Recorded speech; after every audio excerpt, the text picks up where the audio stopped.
Chapter 585. In the end, Yun Jian added, "You must tell the truth, or I won't tell you." Yun Jian crossed her arms and tilted her head to look at Gu Junjian. Her half-smile made Gu Junjian, who was suddenly diverted to him, blush. This. Gu Yunjian's reaction confirmed Yun Jian's suspicions. Ce stood beside Yun Jian, leaning close to Yun Jian. At that moment, he was also looking at Gu Junjian with a playful expression. This was his mother-in-law's happiness for the rest of her life. It was not child's play. Ce naturally knew about Qin Yiru's troubled life and the hardships Qin Yiru had gone through in the past. He could feel her care for Qin Yiru and her love for Qin Yiru. Ce was not blind. When he was in Xinjiang town, he had naturally seen the interaction between Gu Junjian and Qin Yiru. Two people's mutual interest was a kind of fate.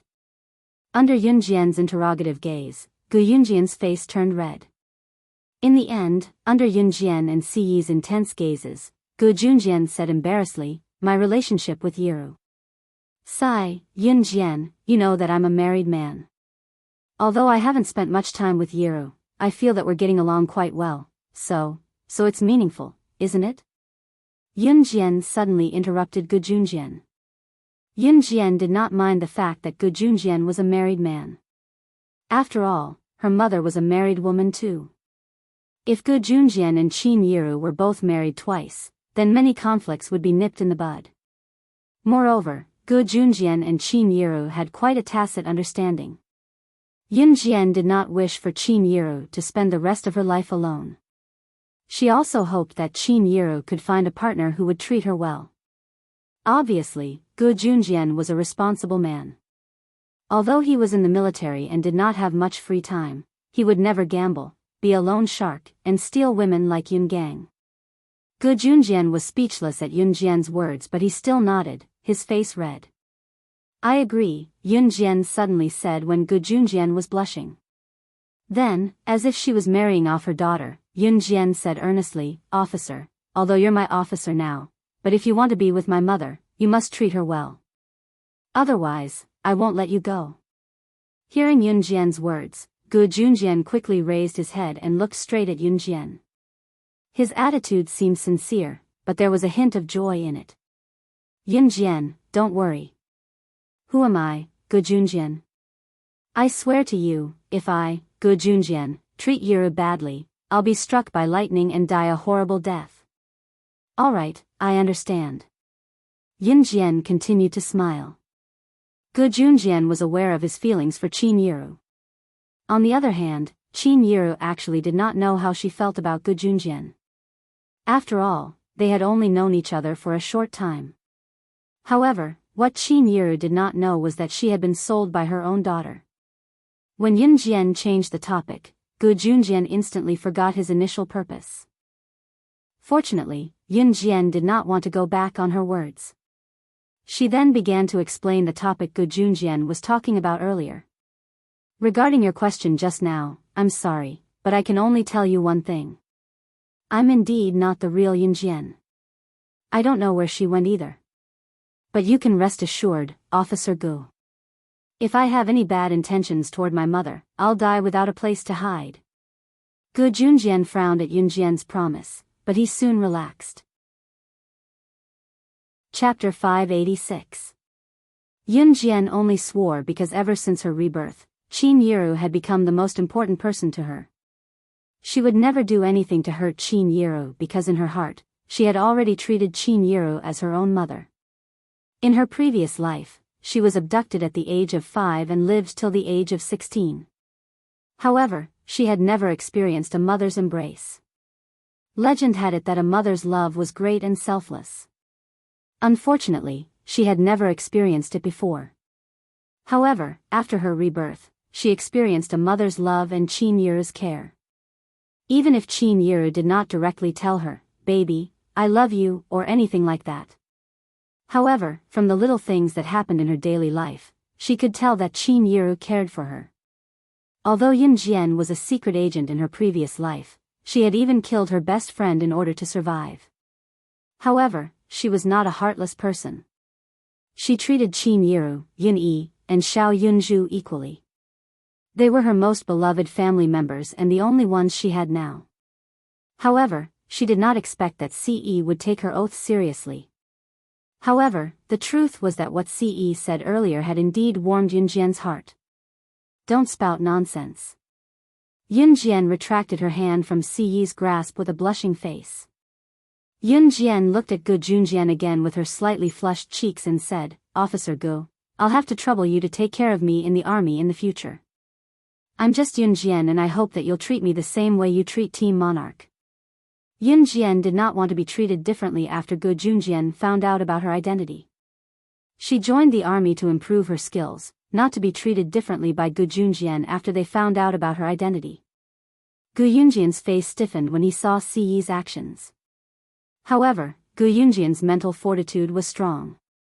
Gu Junjian acted as if nothing had happened. He nodded to Yunjian and said, Well, don't worry about that. Even if you are the king of heaven, Gu Junjian will train you according to the rules of the army. Gu Junjian said this very seriously. Of course, Gu Junjian was never one for pleasantries. To Gu Junjian, even though Yunjian was slaying God, since she had joined his army, she would have to undergo military training like the other members without exception. This was Gu Yunjian's principle. Yes. Yunjian nodded slightly. Her tender cheeks were as red as a big red apple. Then, Yunjian, I'll take my leave first.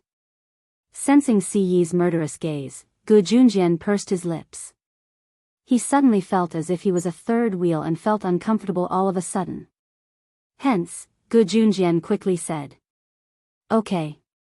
Yunjian obviously did not know why Gu Junjian wanted to leave the base first.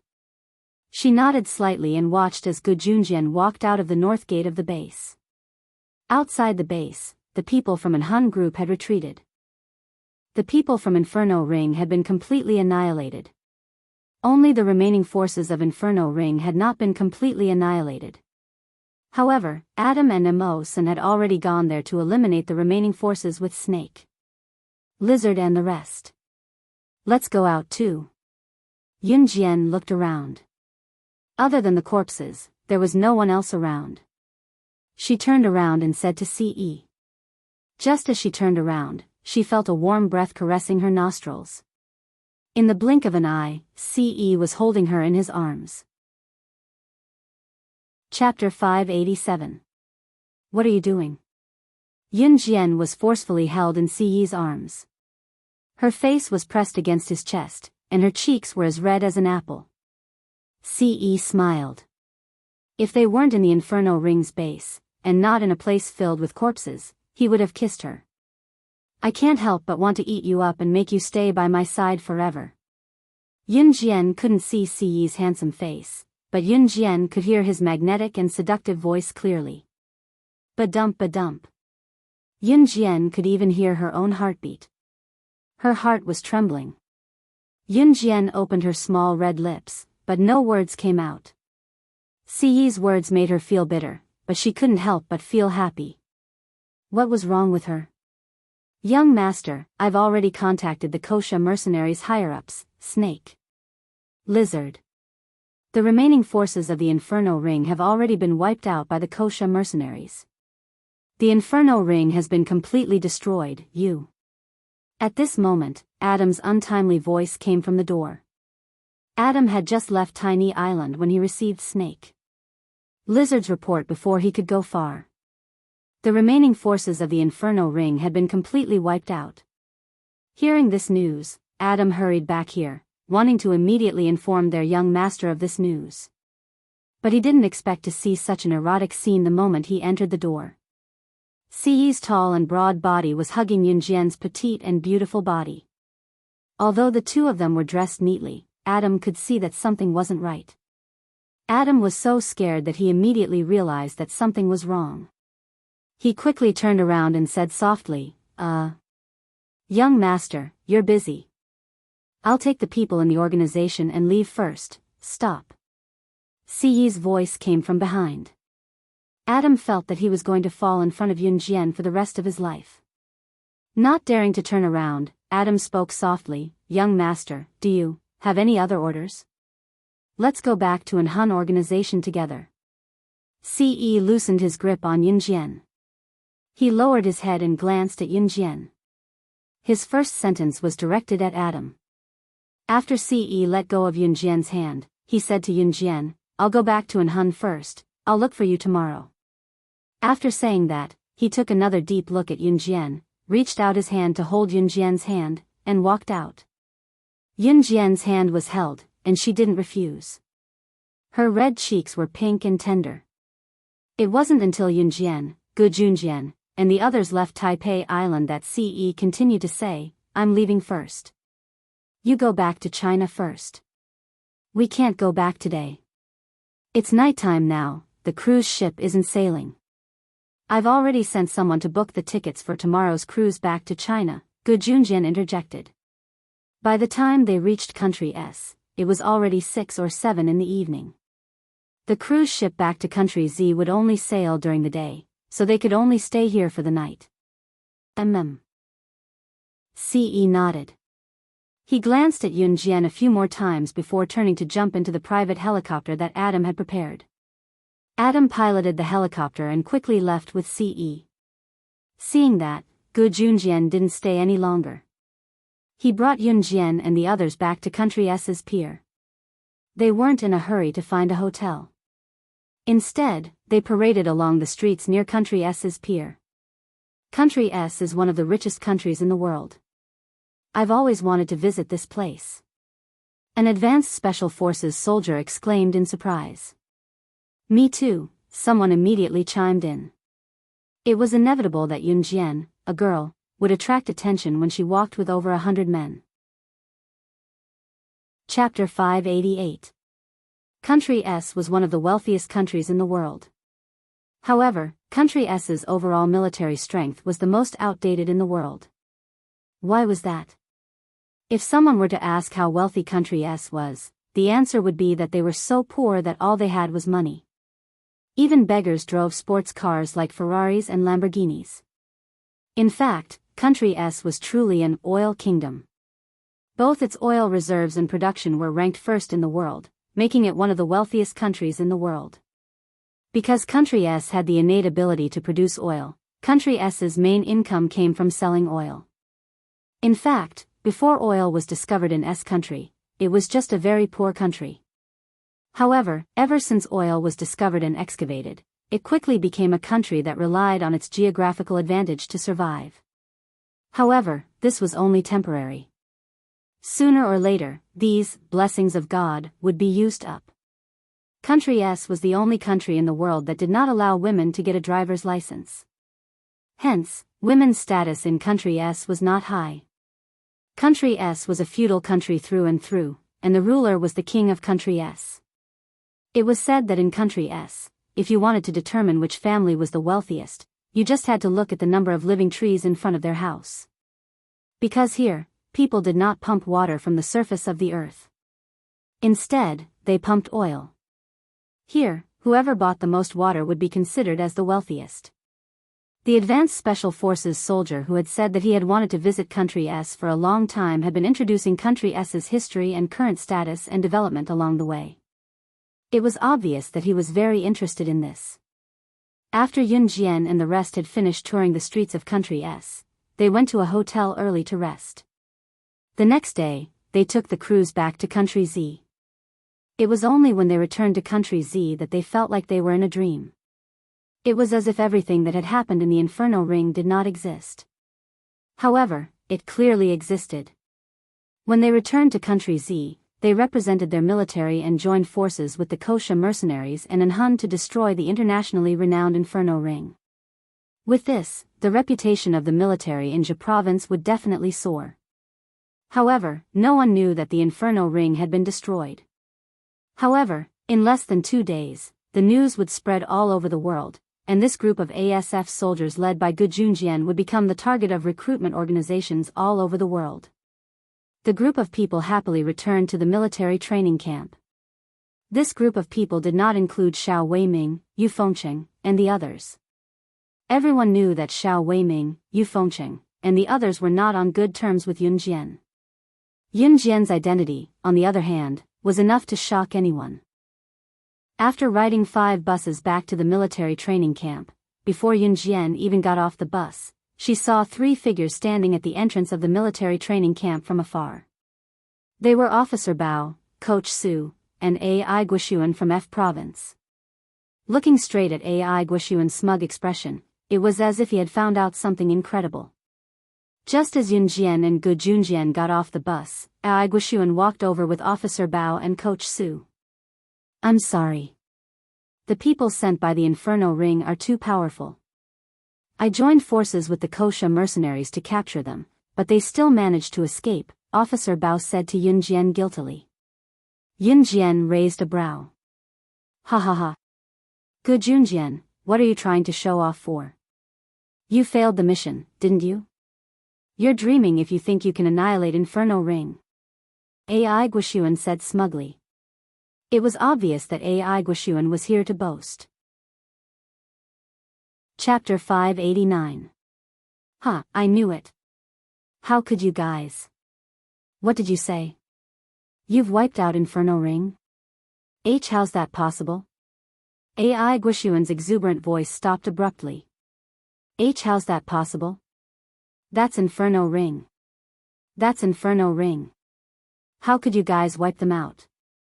Ai Guoxuan was unrepentant as he stared at Yunjian and Gu Junjian in fear, suddenly realizing something. Gu Junjian had indeed led his men to wipe out Inferno Ring. But now? None of the 10 teams of advanced special forces Gu Junjian had led away had suffered any casualties. Ai Guoxuan pointed his finger at Gu Junjian immediately and said arrogantly, "Humph, don't think I don't know. Gu Junjian, do you think you can fool me? Don't forget that I'm an advanced special forces officer too." "Huh, you said you've wiped out Inferno Ring, but why didn't anyone suffer any casualties? Don't tell me you're all made of steel. I don't believe that." Ai Guoxuan's words sounded reasonable. After all, Inferno Ring was an assassin organization second only to Enhan and Kosha mercenaries. Even with Enhan and Kosha mercenaries' help, Gu Junjian and his men could not have suffered no casualties, could they? "Ai Guoxuan, my army doesn't welcome you. Think whatever you want, but please go back to F Province now." Gu Junjian was enraged once he heard Ai Guoxuan's words, reprimanding Ai Guoxuan in return. Ai Guoxuan's heart skipped a beat at Gu Junjian's reaction. After all, Gu Junjian had been his enemy for years, but he had never lost his temper out of the blue. On the other hand, Gu Junjian was enraged because Ai Guoxuan had asked his subordinates why they didn't suffer any casualties. Did Ai Guoxuan mean that there should be casualties among the 10 teams of advanced special forces? Gu Junjian was enraged. "Huh, do you think I want to join your army? I'm leaving now. Gu Junjian, I'll be waiting to see you make a fool of yourself." Ai Guoxuan sneered at Gu Junjian before turning to leave in a huff. No one asked Ai Guoxuan to stay as he walked away.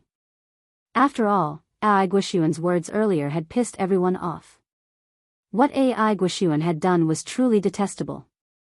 After Ai Guoxuan left, Yunjian shifted her gaze to Officer Bao and continued, "The man sent by Inferno Ring is powerful. It's not your fault that you didn't catch him. Yes, that man is very strong. Even when I worked with the Kosha mercenaries, we couldn't catch him." Officer Bao was still feeling a little guilty, but he still gave a brief description of the situation. "Burly and stocky? Does he look strong like he has an endless supply of energy?" Yunjian arched a brow and stared straight at Officer Bao, asking in a tone that sounded like a question but more like a confirmation. "That's right, how did you know? You weren't there at the time. That man was very strong, and many of us were injured. A group of people tried to subdue him, but he managed to escape in the end," Officer Bao said. There was a hint of guilt in his voice. "Tai Jin Gang." Yunjian narrowed her eyes, her gaze murderous. "What?" Everyone present was confused. Chapter 590. Yunjian was also surprised that the Inferno Ring would send a big shot like Tai Jin Gang to save Hertz's group. After all, Job himself was very weak. The Inferno Ring had always been under Job's control and had not been destroyed or replaced by others because of Tai Gang. More importantly, Tai Gang was the mysterious man that Job had mentioned. This made Yunjian furious. She wanted to kill Tai Gang. But now was not the time. Tai Gang had escaped, and after knowing that the Inferno Ring had been destroyed, Tai Gang would never return to the Inferno Ring. In other words, Job was dead, but her brother's death had not been avenged. According to the dead Job, Yunjian found out that the mysterious man and Tai Gang were most likely from the Yulong continent. Just like Lan Su, they had come out of the stone cave in the ancient tomb. Speaking of the stone cave that led to another world, perhaps the stone cave could deter countless powerful masters in the world, but it could not stop people from the Yulong continent from coming here. Yunjian had heard from Lan Su that there were not many people as powerful as Lan Su in the Yulong continent. But it was not difficult to pass through the stone cave. Lan Su had said that the stone cave, which was the transportation portal from Earth to the Yulong continent, was created by the Divine Lord. When the Divine Lord created the stone cave and stone door, he did not set any difficult barriers. As long as one could pass through the arrow of the stone cave, one could travel back and forth between the two worlds. Hearing Yunjian say that the mysterious man was Tai Gang, the top figure in the Inferno Ring, Officer Bao and Coach Su shivered. Tai Gang of the Inferno Ring was not ranked internationally, but Officer Bao and Coach Su had heard of his name. He was a terrifying existence that killed without batting an eyelid. Officer Bao and the others were not killed when they confronted him. Although a few of them were injured, none of them died. At that moment, Officer Bao felt as if he had just escaped death. After recovering from the shock, Officer Bao and Coach Su bade farewell to Yunjian and Gujunjian. Officer Bao and Coach Su had come to explain the situation to Yunjian and Gujunjian. Now that they had said their piece, they did not stay any longer. Yunjian and Gujunjian did not stay any longer either. Yunjian reminded Officer Bao to be careful in case Tai Gang came to find them. Officer Bao gave them a friendly gesture and left. Yunjian, come with me. After the advanced, Gujunjian, and Yun's orders. Gujunjian then led Yunjian to Team Monarch's training ground. From a distance's eyes, the Jin Gang, the ring. Look, Yunjian and Officer Gu are back safe and sound. I told you, it's just the Inferno Ring. Heh, my Yunjian, and our brave and heroic Officer Gujunjian won't fail. Chu Ning was the first to run over. Yunjian, how is it? How is it? I was so worried. Right, why are you guys back so soon? Chu Xiangnan ran behind Chu Ning and asked Yunjian with Chu Ning between them. The six of them stood up one after another. Inferno Ring has been annihilated successfully. Yunjian smiled. Alright, Inferno Ring has been completely annihilated. It's all thanks to Yunjian. Gujunjian chuckled before he relayed the latest notification from his superior that he had received from his phone. Chapter 591. Gujunjian was the latest to receive the news and he was stunned when he first read it. Military schools were places where the country focused on nurturing military talents. At the same time, the cutoff for enrolling in a military school was quite high. Yunjian's 7-member Team Monarch could be considered Gujunjian's superior to have opened the channel and sent them indirectly. Gujunjian paused and turned his gaze to Yunjian. He said to Yunjian, you're in your 3rd year of middle school now. The lowest grade in a military school is the high school section. You'll have to wait until you're done with your 3rd year of middle school exams and enroll in your 1st year of high school. It was a helpless move. After all, Gujunjian's superior had already arranged for the 7 members of Team Monarch to enroll in a military school. In a place like a military school, the lowest grade was the high school section. Among the 7 members of Team Monarch, Yunjian was the youngest. In comparison, other than Yunjian, the other 6 members were already in high school. Chu Xiangnan, Lu Shiyun, and the others were already in university. They were considered to have transferred to a military school directly. However, Yun Jian would only be in the second semester of her third year of middle school when school reopened after the new year. Once she was done with her third year of middle school, she could enroll in a military school directly from high school. Yun Jian nodded. Enrolling in a military school was not a problem for her. Moreover, enrolling in a military school would allow her to improve her skills better. Why would she not do it? However, due to her lack of age and grade, Yun Jian was not in a hurry to enroll in a military school. Although Gu Junjian was aware of Yun Jian's identity, he treated everyone equally. He could not possibly forbid Yun Jian from enrolling in a military school just because Yun Jian was strong. However, Yun Jian's grade was not up to the standard and there was nothing he could do about it. The moment Gu Junjian finished his announcement, Chu Ning and the others were overjoyed. As soon as school started, they would be able to transfer to the same school, and it would be a military school. That's great. Our team Monarch can go to the same school but Yun Jian can't go yet. But don't worry, Yun Jian can come in half a year's time. Chu Ning clapped her hands excitedly, overjoyed. That's right. Half a year later, Team Monarch will be able to gather at the military academy. We'll be invincible. Chu Xiangnan quickly chimed in with Chu Ning. Yun Jian only pursed her lips slightly. The members of Team Monarch were now united as one, heart to heart. How could Yun Jian not want to see such beauty? Everyone wanted to see the beauty of life. By the way, Officer Go, what's the name of the military academy that we're going to study in?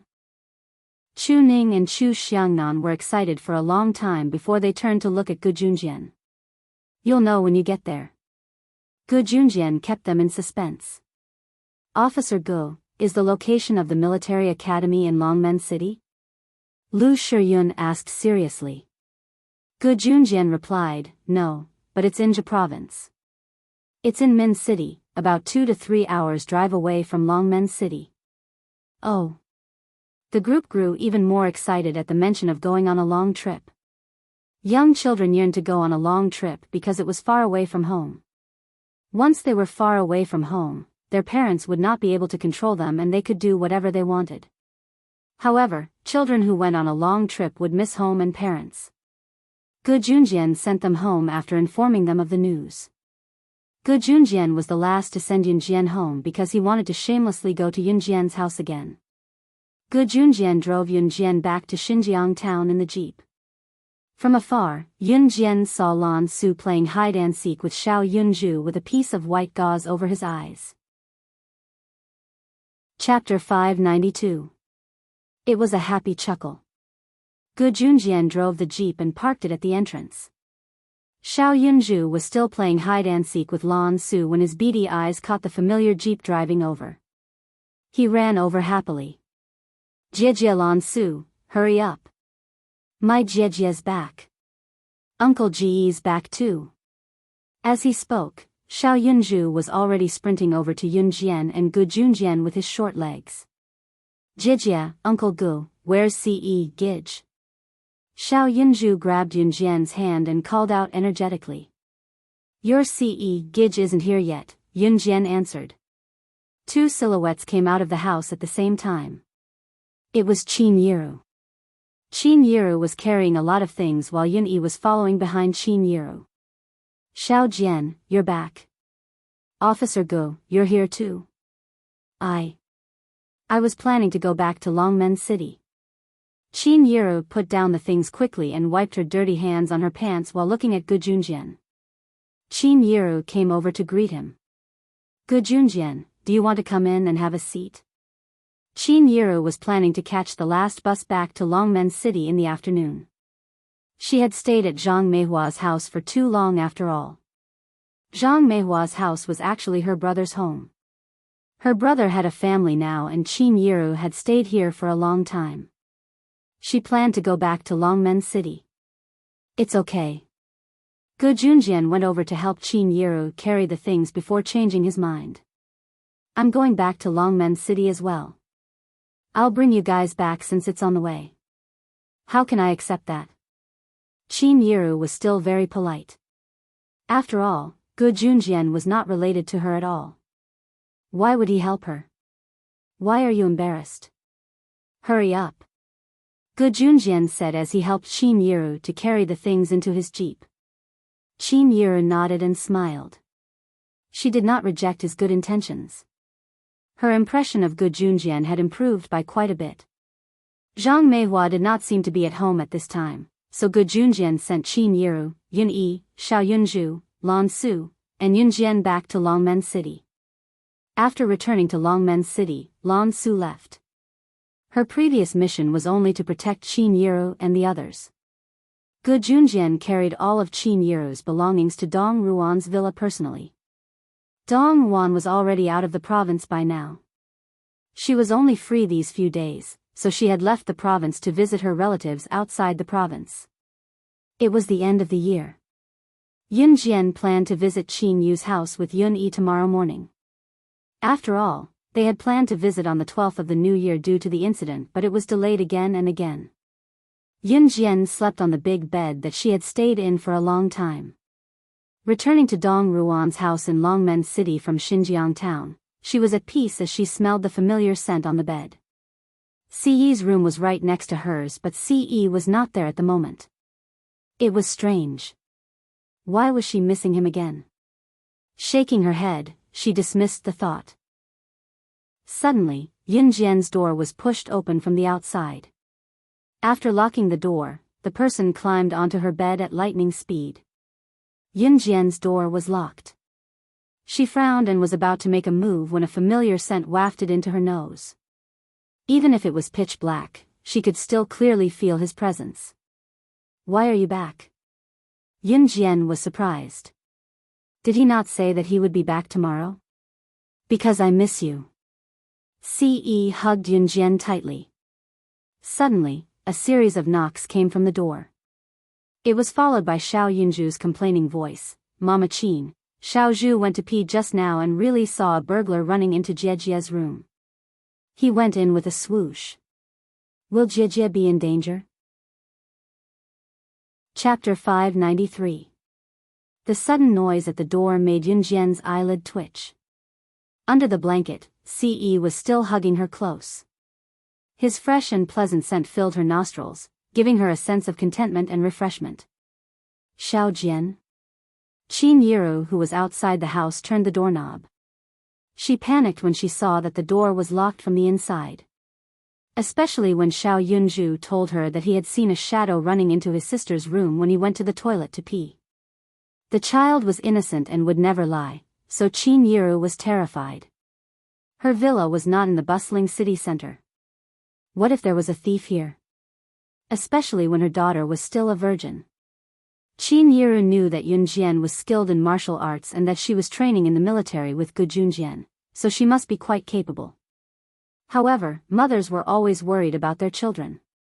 Qin Yiru was no exception. Xiao Zhu, go back to sleep first. Mommy Qin will look for the key to unlock the door. Qin Yiru thought that something had happened when she failed to wake Yun Jian up. She quickly carried Xiao Yunzhu back to the room and went to Dong Ruan's room to search for all the keys to the villa. Yun Jian's bedroom. Hearing Qin Yiru's footsteps running out, she blushed. Qin Yiru had gone to look for the key, which meant that the door would be unlocked later even if she stayed in bed without making a sound. Get up now. Yun Jian sat up and pushed Ce hard. In spite of it, Ce refused to let go of her like he was made of steel. No, he uttered slowly with his chin pressed against Yun Jian's head. Ce had rushed back to an Hun group in a hurry and had Adam send him back to Longmen City with a helicopter in the middle of the night. A permit was required to fly a helicopter in the country, but Adam and Immerse had already taken care of it. Once he was back in Longmen City, Ce went home to look for Yun Jian. An Hun group had connections in Longmen City as well. A simple check would reveal that Yun Jian and Qin Yiru had returned to Longmen City from Xinjiang town. Leave now. If my mom sees us, we won't be able to clear our names even if we jump into the Yellow River. Yun Jian sat up straight while Ce pressed against her. She nudged Ce, but Ce was unmoved. Isn't that perfect? Ce arched a brow, looking devilishly charming under the moonlight. But to Yunjian's eyes was looking like he was asking for a beating. "You're not leaving? Our relationship ends here then," Yunjian threatened softly with a twitch of her lips, but it was obvious that she was not serious. "End here? Xiao Jian, you're mine for the rest of your life. Do you still want to escape from me?" Ce hooked Yunjian onto the bed and pounced on her. Qin Yiru's footsteps came from the door. It was obvious that she had found the key to the room. Ce was pouncing on Yunjian on the bed like he was on top of her. Yunjian's eyes widened as she raised her leg to kick Ce, only to be held down by his thigh. "Xiao Jian, if you move again, I'll make you mine completely right now," Ce said softly, his breathing heavier. Ce and Yunjian's movements were soft, so Qin Yiru, who was outside the door, could not hear them at all. Qin Yiru had already inserted the key into the lock in a panic. Chapter 594. Qin Yiru opened the door and walked into the house, sensing an unusual aura. She frowned suspiciously, but it was pitch black inside the house. The light from the corridor shone into the house, but it was only a small ray of light. "Xiao Jian?" Qin Yiru walked over with a frown to switch on the lights. The pure white light illuminated the entire house. Qin Yiru went to the bed and saw Yunjian was sleeping soundly on the bed. Other than that, there was nothing out of the ordinary. That was impossible. Was Xiao Yunju really mistaken? Qin Yiru did not wake Yunjian up. Yunjian's heavy breaths were obvious that she was fast asleep. Only someone who was exhausted during the day would breathe so heavily, so Qin Yiru did not want to wake her up. Qin Yiru stepped back quietly when she saw that Yunjian was fast asleep. Worried that there was really a thief in the house, she searched the cupboards and other places in the house. "Looks like I've been overthinking. Xiao Zhu can be mistaken too. He's still a kid after all," Qin Yiru mumbled to herself softly. She then went to the door to switch off the light switch in the house. Qin Yiru turned to look again and suddenly realized that the window beside Yunjian's bed was still open. The curtains fluttered slightly in the chilly winter night breeze. This kid. He even forgot to close the window when he was sleeping. Qin Yiru was satisfied yet helpless. Shaking her head lightly, she stopped turning off the light switch and went to the window.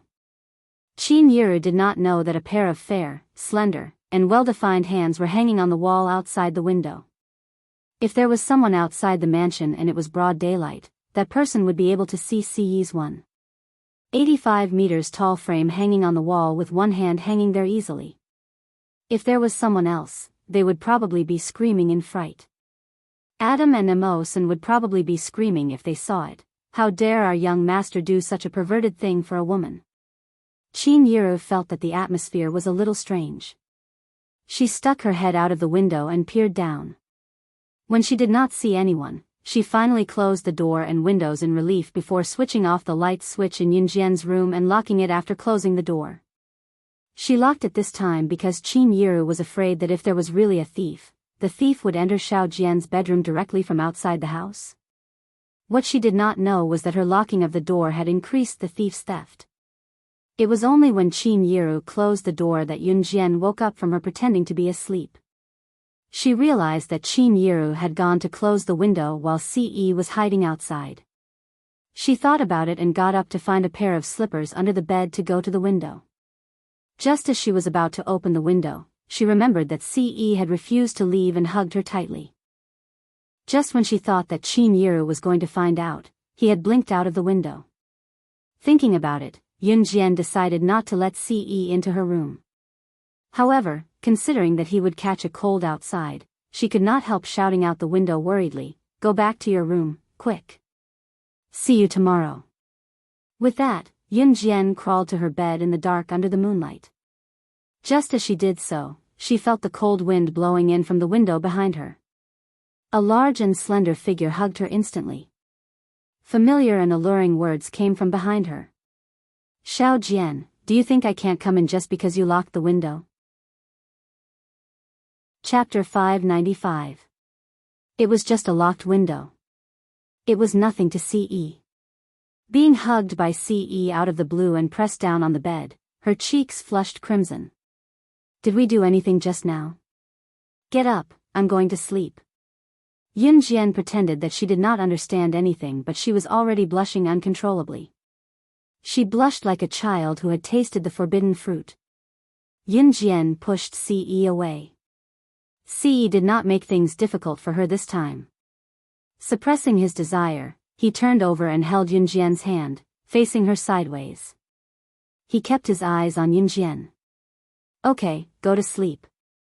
Ce's gentle voice was like the spring breeze in summer, intoxicating and irresistible. This time, Yunjian really closed her eyes.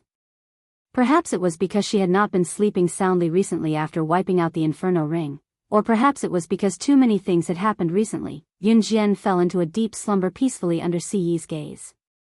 While she was fast asleep, Yunjian could still feel Ce's firm embrace. His embrace was so warm that it gave her a feeling of being enveloped in fresh air, making her feel extremely relaxed. Xiao Jian. Yunjian could still hear his gentle voice calling her nickname in her dreams. After Yunjian fell asleep, Ce did not. Extending his long bony fingers, he only touched Yunjian's forehead gently after making sure that she was sound asleep. He slid his hand from Yunjian's forehead down to Yunjian's neck and collarbone. Then, his hand moved up from Yunjian's collarbone to the left side and finally cupped Yunjian's head. His large frame leaned in and finally, he caught Yunjian's luscious red lips. His magnetic lips gently brushed against Yunjian's beautiful lips. I really want to rub you into my body so that you won't leave me for the rest of your life. Ce's slender fingers gently ran through Yunjian's hair. He murmured softly, his eyes filled with deep love. The next morning, Yunjian woke up at 7:30 a.m. After she got up, she rubbed her forehead and stood up. Ce was no longer by her side, leaving only his faint, fresh scent on the bed. It was faint, but it smelled good. Every time he slept beside her, Yunjian would always wake up very late. Yunjian moved a little and then stood up. She tidied up the creases in her clothes and then stood up to open the door. Usually, Yunjian woke up at 6 o'clock at the latest. She usually woke up at 4 o'clock, went out for a morning run around 5 o'clock, and came back around 6 o'clock. 7:30 a.m. was already very late for Yunjian. Just as Yunjian came downstairs, she saw a towel hanging on her brother Yunyi's shoulder. It was obvious that he had just come back from working out. Although it was winter, Yunyi was so hot that he was only wearing a t-shirt that exposed his muscular arms. Ever since Yunyi practiced with Yunjian and Zhang Xiaofeng, he had never stopped. Xiao Jian, call me when you're leaving later, Yunyi said and went up the stairs, wiping his sweat. Yunjian answered. Yunyi was, of course, referring to Qin Yu's New Year visit. It was then that Xiao Yunju's voice came from the door. Ce Gij, there are so many lollipops and snacks. Are they all for Xiaozhu? Chapter 596. Ce and Xiao Yunju walked into the house with a few people following behind them. These people were obviously movers, and at this moment, they were moving box after box of packaged snacks from outside into the house. Yunjian was familiar with the last person to walk in. Wasn't this the owner of the store in Xinjiang town? Yunjian immediately recalled the scene on New Year's Day when Ce bought everything in the store in Xinjiang town in front of everyone. He had emptied the store of all the items. At that time, Ce had handed a bank card to the owner and asked him to pack up everything in the store and send it home. He would then return the bank card to him. Clearly, the owner had fulfilled his promise and sent all the things in the store over in trucks today. The items that the owner sent over were all snacks. Some daily necessities and other miscellaneous items in the store were not sent over. The owner walked into the house and checked the items. Then, under Xiao Yunju's expectant gaze, he returned the bank card to Ce and said to Ce, I've already spent the money. I won't charge you even if you pay me 10 times the price. I only want the retail price. I, Old Wang, am upright and honest. I've always been magnanimous. I don't want more money from you. Also, I don't think you guys need the other things in the store, so I didn't pack them all up. These snacks should be enough to last you for a while. The owner explained.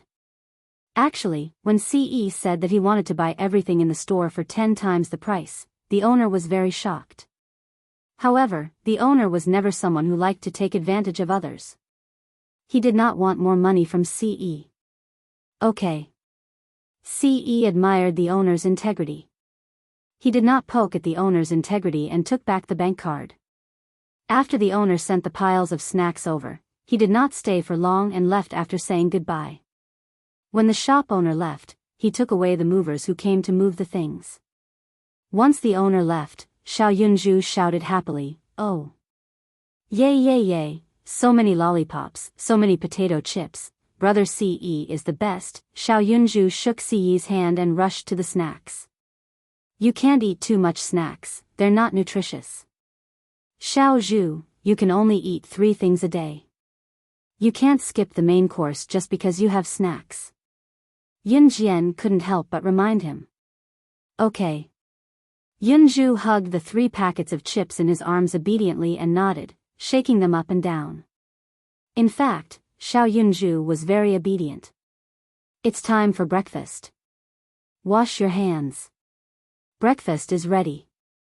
Qin Yiru walked out of the kitchen while rubbing her hands. However, as soon as she walked out, Qin Yiru was surprised by the boxes of snacks in front of her. Ah! So many snacks. Who bought them?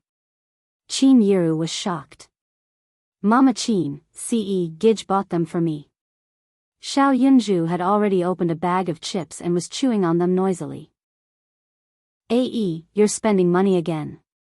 Look at these snacks, Xiao Zhu can't finish them all." Qin Yiru smiled awkwardly. Qin Yiru did not know that Ce had bought everything in Xinjiang town, nor did she know about the relationship between Ce and Yunjian, which was why she felt awkward. After all, Xiao Yunju was part of her family and Ce had done so much for him. Chapter 597. Qin Yiru was dumbfounded when Gu Junjian arrived. That was odd. Why was it that Officer Gu did not have much to do in the military? Why did he keep coming to her house? In spite of it, Qin Yiru kept a smile on her face. Since he was a guest, she could not chase him away. "We haven't started yet. Come over quickly, Officer Gu." Yunjian waved with squinted eyes. Gu Junjian knew that Yunjian was creating an opportunity for him right away, so he went over quickly and said politely, "Then I'll have to trouble you."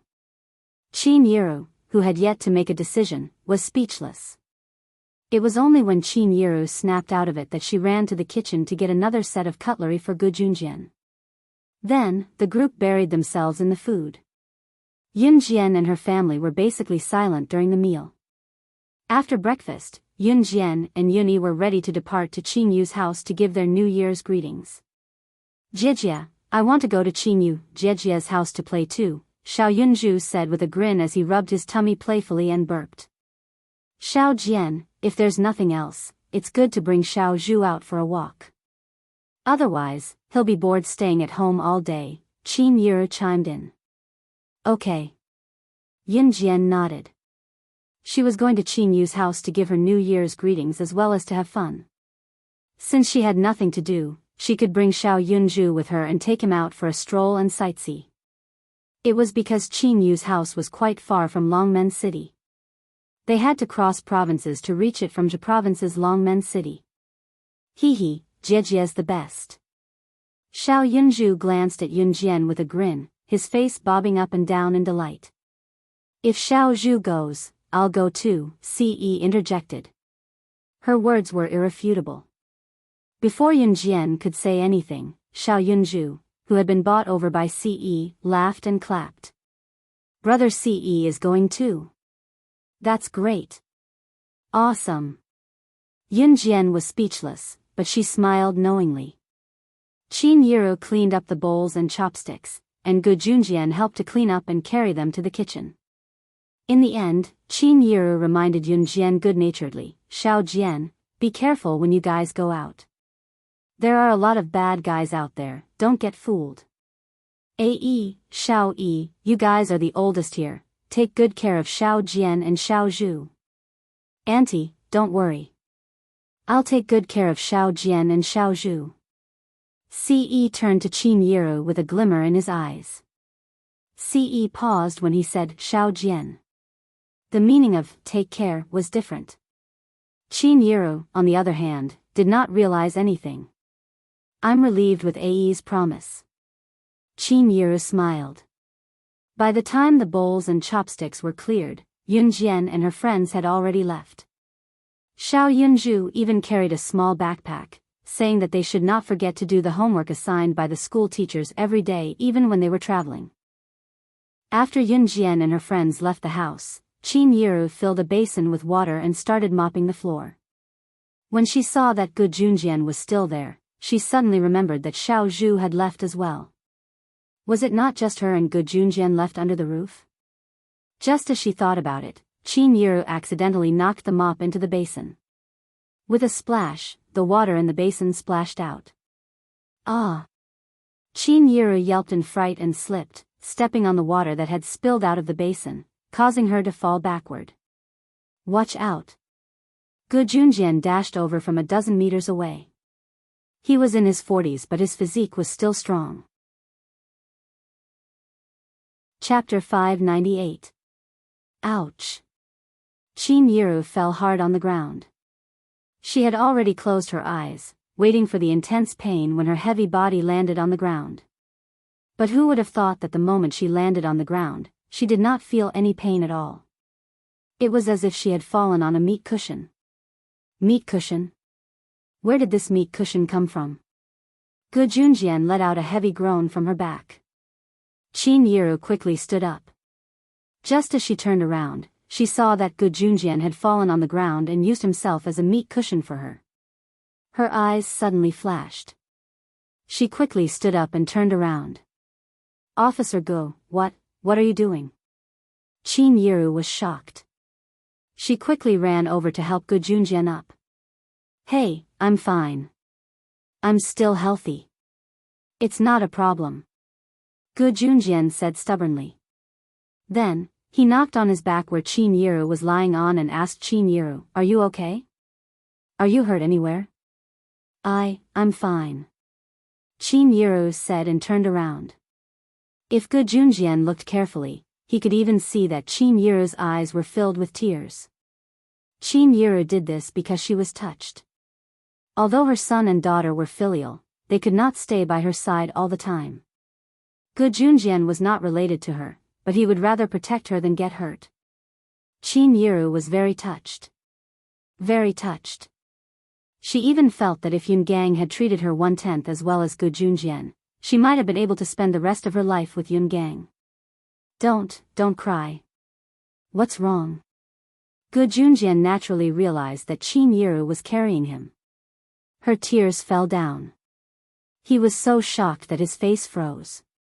He was at a loss. No, it's nothing. Officer Gu, I suddenly thought of my ex-husband. If my ex-husband could be even 1/10 as good as you, I would be willing to spend the rest of my life with him. Qin Yiru's eyes were brimming with tears. Am I that good? I'm not as good as you say. If I were that good, my ex-wife wouldn't have divorced me. Gu Junjian was shocked.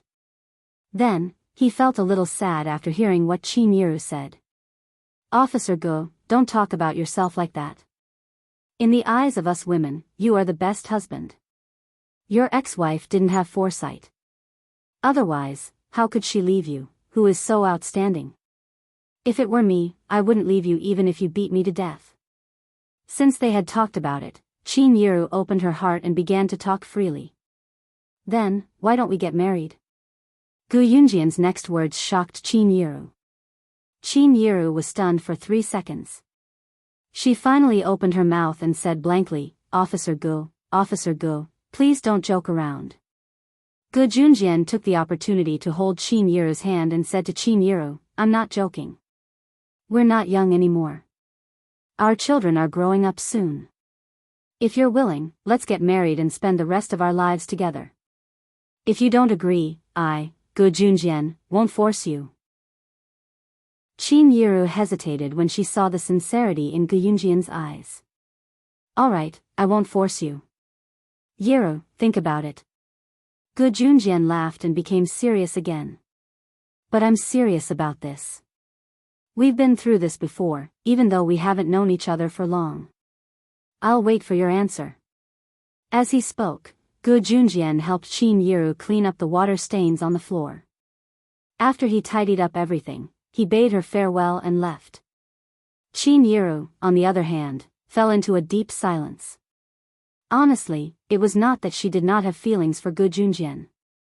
Although she and Gu Junjian had not known each other for long, the chemistry between them was unusually good when they chatted with each other. Some people did not need to know each other well, but they were born as if they were old friends who had known each other for decades. Chapter 599. Now that Gu Junjian had divorced his ex-wife and she was divorced from Yun Gang, there was no way she would reconcile with Yun Gang again. Now that there was such a great opportunity before her, of course, she would not miss it. Qin Yiru was someone who had lived half her life and could read people's minds. To Yun Gang and the others, she might be a good tool to earn money, but to Gu Junjian, who was in a high position, he would not gain anything from her. It was apparent that Gu Junjian truly had such intentions. Qin Yiru did not think that she was the kind of person who would cling to power.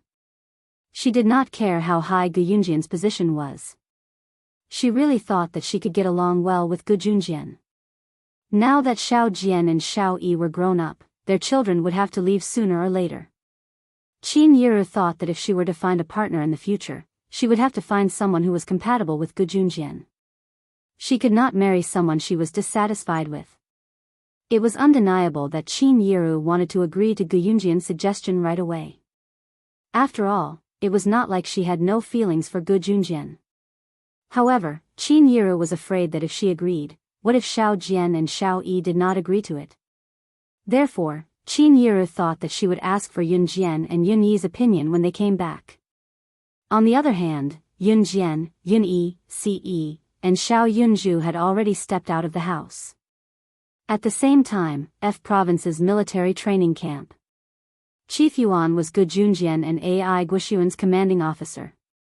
He was also F Province's commanding officer, so his position was the same as Zhe Province's commanding officers. Currently, in F Province's military training camp, Chief Yuan had gathered Ai Guoxuan and the other captains of the advanced special forces in his office. Officer Yuan, why did you summon us in such a hurry? Is there a secret mission?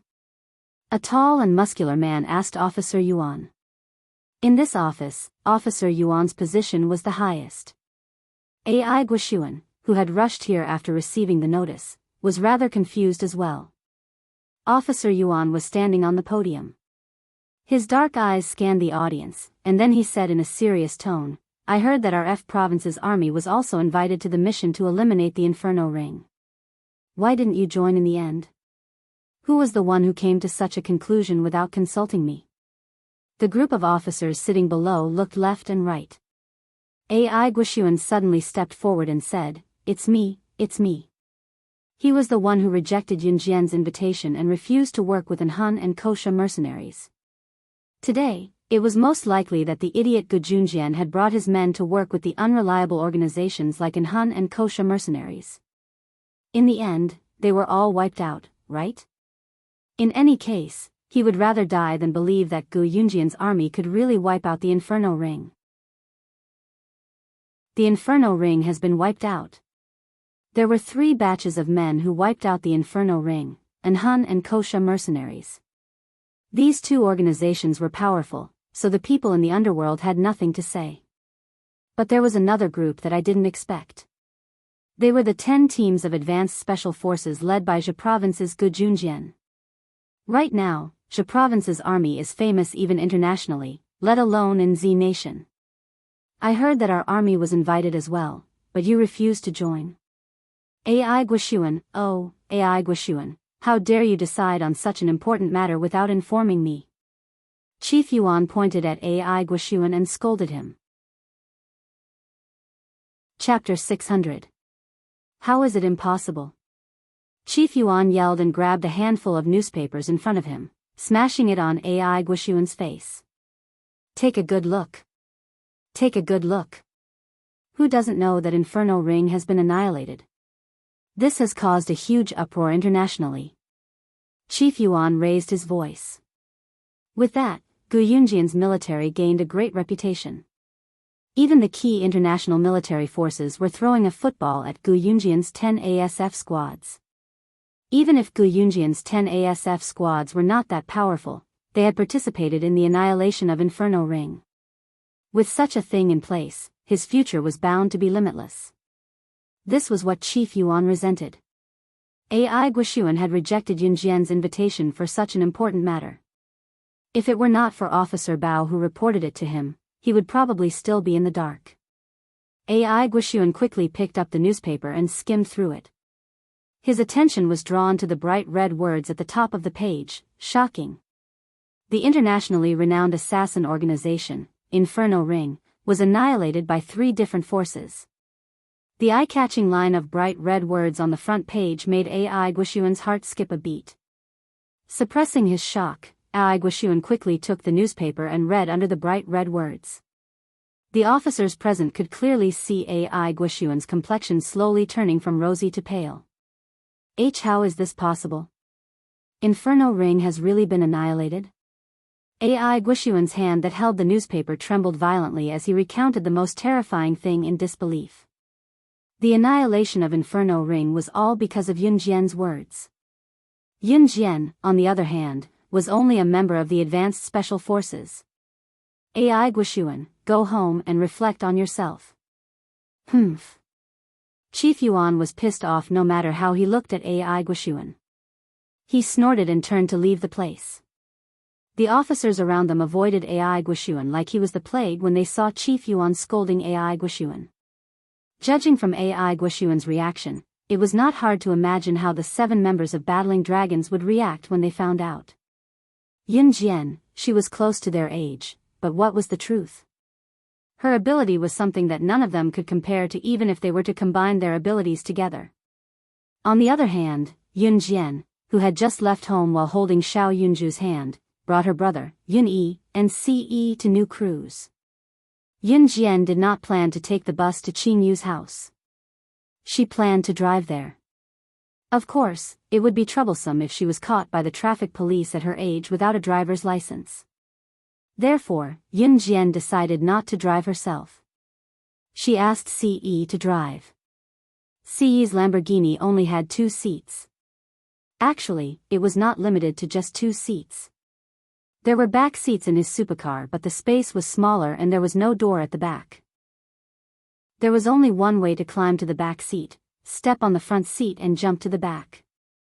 Yunjian and Xiao Yunju were small in size, so Yunjian carried Xiao Yunju to the back seat first before hopping onto the back seat herself easily. The back seat was small, but it was enough for Yunjian and Xiao Yunju. Sis, are we driving to Sis Qin Yu's house? Xiao Yunju tilted his head and asked Yunjian. Chapter 601. Oh. Xiao Yunju bobbed his head and nodded at once. After Ce and Yunyi got into the driver's seat, Ce started the engine and the car sped off like a bolt of lightning. Yunyi was feeling a little uneasy at the moment. He could not help feeling nervous about going to Qin Yu's house and meeting her elders. Yunjian, on the other hand, was looking forward to it. She had never been to Qin Yu's house, but she knew the address. Qin Yu's house was in Pu Province's Xian City. It was not actually in Xian City but in the countryside near the mountains in Xian City, a place called Luo Village. It was a very poor and desolate place, but it was Qin Yu's home. In her past life, Yunjian only knew that Qin Yu came from the countryside, but she had never been to Qin Yu's house. Qin Yu was abducted from the countryside. It was said that she was abducted by human traffickers. Qin Yu was not young then and was at the age where she could remember things. Snake. Lizard took a fancy to Qin Yu's talent and taught her the art of poison. Due to her talent, Yunjian took her into work for her. When Qin Yu was capable, it was not difficult for her to find her home due to her childhood memories. Before they came, Yun Jian picked out a few items that could be used for New Year's greetings from the pile of snacks sent by the shop owner and brought them along. These items were not actually worth much. If Qin Yu wanted them, she could buy them in bulk with her wealth. In spite of it, Yun Jian knew that the people of Country Z focused on socializing during the new year. Gifts did not need to be expensive as long as there was sincerity. Therefore, Yun Jian did not plan to buy anything that was too expensive. The car took the highway from Longmen City and drove for 7 to 8 hours before they arrived at Xian City. It was a long journey and it took a lot of time to travel from Xian City to Luo Village. It was only when they arrived at Luo Village's entrance that Yun Jian shook Xiao Yunju awake. "Jijia, have we arrived?" Xiao Yunju rubbed his round eyes that had just woken up and asked. "Yes." Yun Jian nodded and replied. Since she did not know how to get to Qin Yu's house, Yun Jian asked for the house number first. As for Ci's Lamborghini, it was parked at the entrance of Luo Village. Luo Village was not rich. The roads in Luo Village had not been paved yet. Not to mention cement roads, there were potholes everywhere. It was not suitable for driving at all. "I don't know where her house is." "Let's follow the house number," Yun Jian said as she picked up a box of instant noodles. In this day and age, there were only a few kinds of New Year's gifts, a box of drinks or a box of instant noodles. Rich people would give pecans, and even richer people would give torreya. Yun Jian's petite body had just picked up the box of instant noodles when a pair of fair, bony hands stopped her and directly took the box of instant noodles from Yun Jian's arms with one hand. "I'll do it." Ci's pleasant voice rang out. He then carried the box of instant noodles with one hand and grabbed Xiao Yunju, who had just woken up, with the other, heading to Luo Village without a word. Yun Jian smirked. Seeing that her brother Yun Yi was also heading to Luo Village with a box of Wang Zai milk, she quickly followed. Yun Jian did not know the exact location of Qin Yu's house. She only found it after asking a few passers-by. It was already 5:00. The sun was setting in the west and dusk was approaching. When they found Qin Yu's house, she was squatting in front of a rundown house, sitting on a stool by the door and washing clothes with her delicate hands. She knew how to enjoy life. She was rich, but she came to a place like this to work hard. Yun Jian narrowed her eyes. She stood between two tall silhouettes and was about to lead Yun Yi and Ce there. A group of young boys and girls suddenly walked out of Qin Yu's house. In the middle of the group stood a young girl who looked 90% similar to Qin Yu. Chapter 602. As soon as the girl who resembled Qin Yu finished speaking, the group of young men and women around them burst into laughter. Qin Yu, who was washing clothes at the front yard, was unmoved. The girl was none other than Qin Yu's biological sister from the same father and mother, Lu Qi. Qin Yu's original name was Lu Xian before she was abducted. Qin Yu was only her code name. When Yun Jian saw Qin Yu, she was still washing a big basin of clothes at the front yard. The basin was filled with clothes and there was a washboard beside it. Qin Yu was currently washing a piece of clothing. All four of them could hear Lu Qi's voice. With a frown, Yun Jian led the trio over to her side in quick strides. "Get her out. Get out of our house. Get out of our house. It's all her fault that Mom died. It's all her fault. If she wasn't playful back then, she wouldn't have been abducted. Mom wouldn't have died." Yun Jian and the rest were already at the front door when furious curses came from the house. Then, a young man of about 18 or 19 ran out of the house. There was an old man in his 50s or 60s following behind him. The old man dragged the young man who had just cursed out sorrowfully, limping out while tugging on the young man's sleeve. Yun Jian's eyes glinted. She did not know much about Qin Yu's family. Qin Yu had only found her home in the recent 2 years. After she found her home, Qin Yu would return home during every festival, but she would return to the Kosha mercenary soon. Yun Jian did not know much about her and it was her first time at Qin Yu's house, so she was surprised to see this. "Dad. Your leg hasn't recovered yet. How can you walk?" Qin Yu saw the old man tugging on the young man's sleeve as he ran out. She stood up and went to the old man without a word. The old man was none other than Qin Yu's biological father, Lu Tai. He was an authentic farmer. Luo village had no other source of income. Most of the villagers here relied on nature for a living. They would farm and plow the land. After the harvest, they would sell it for money. Scram, I don't need your hypocrisy. The young man suddenly pushed Qin Yu away and scolded her. Qin Yu was pushed hard. She was used to her steady gait and did not fall to the ground, but her heart felt like it was being pricked by needles. My Xiao Xian. Qin Yu's biological father, Lu Tai, wiped away his tears and walked to Qin Yu. Brother, I'll call uncle over to judge. This kind of person still dares to stay in our house. Humph. Lu Qi spat at Qin Yu and said to the young man. Then, she gathered her friends and ran out to look for them. The young man who had cursed earlier was Qin Yu's biological brother, Lu Ziyun. Qin Yu had 3 children. Lu Ziyun was the elder brother, Lu Qi was the elder sister, and Lu Xian was Qin Yu's real name. Lu Tai was Qin Yu's biological father while Qin Yu's biological mother was no longer alive. Qin Yu was disobedient when she was young. She insisted on going out to play because she was about 7 to 9 years old then. She wanted to play hide-and-seek with her mother but was abducted. Qin Yu's mother saw Qin Yu being abducted into a van. By the time she chased after them, the van had already driven away. Since then, Qin Yu's mother had lost her appetite for food and became haggard. As a mother, Qin Yu's mother and Lu Tai had never given up on searching for their lost daughter. Chapter 603. After Qin Yu went missing, her parents had spent almost all of their fortune to find her. They were poor, but Lu Tai and his wife, who was Qin Yu's mother, had never given up on searching for their missing daughter. Those who had not experienced it would never be able to understand. Seeing a living person disappear forever in his own world, knowing that she was still alive, but there was no one to respond to his cries. The feeling was even worse than knowing that she was dead.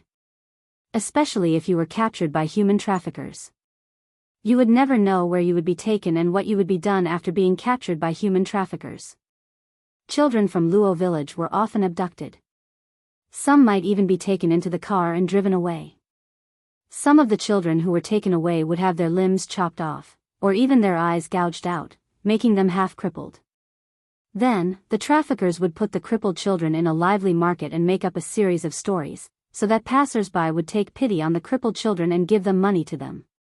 The children would grow up gradually.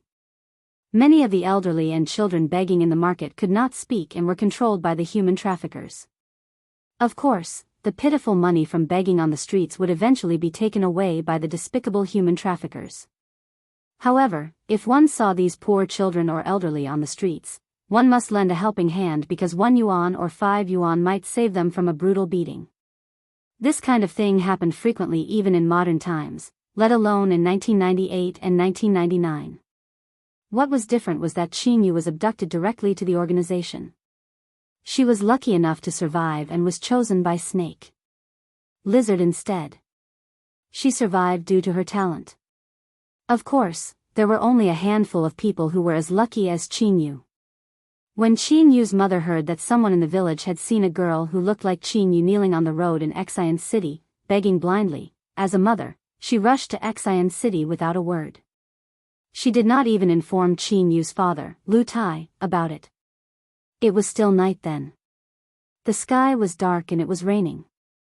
When she reached Xian City, Qin Yu's mother accidentally stepped on a construction site of a sewer in her haste. The construction workers probably thought that no one would walk around at night, so they did not even put up a warning sign.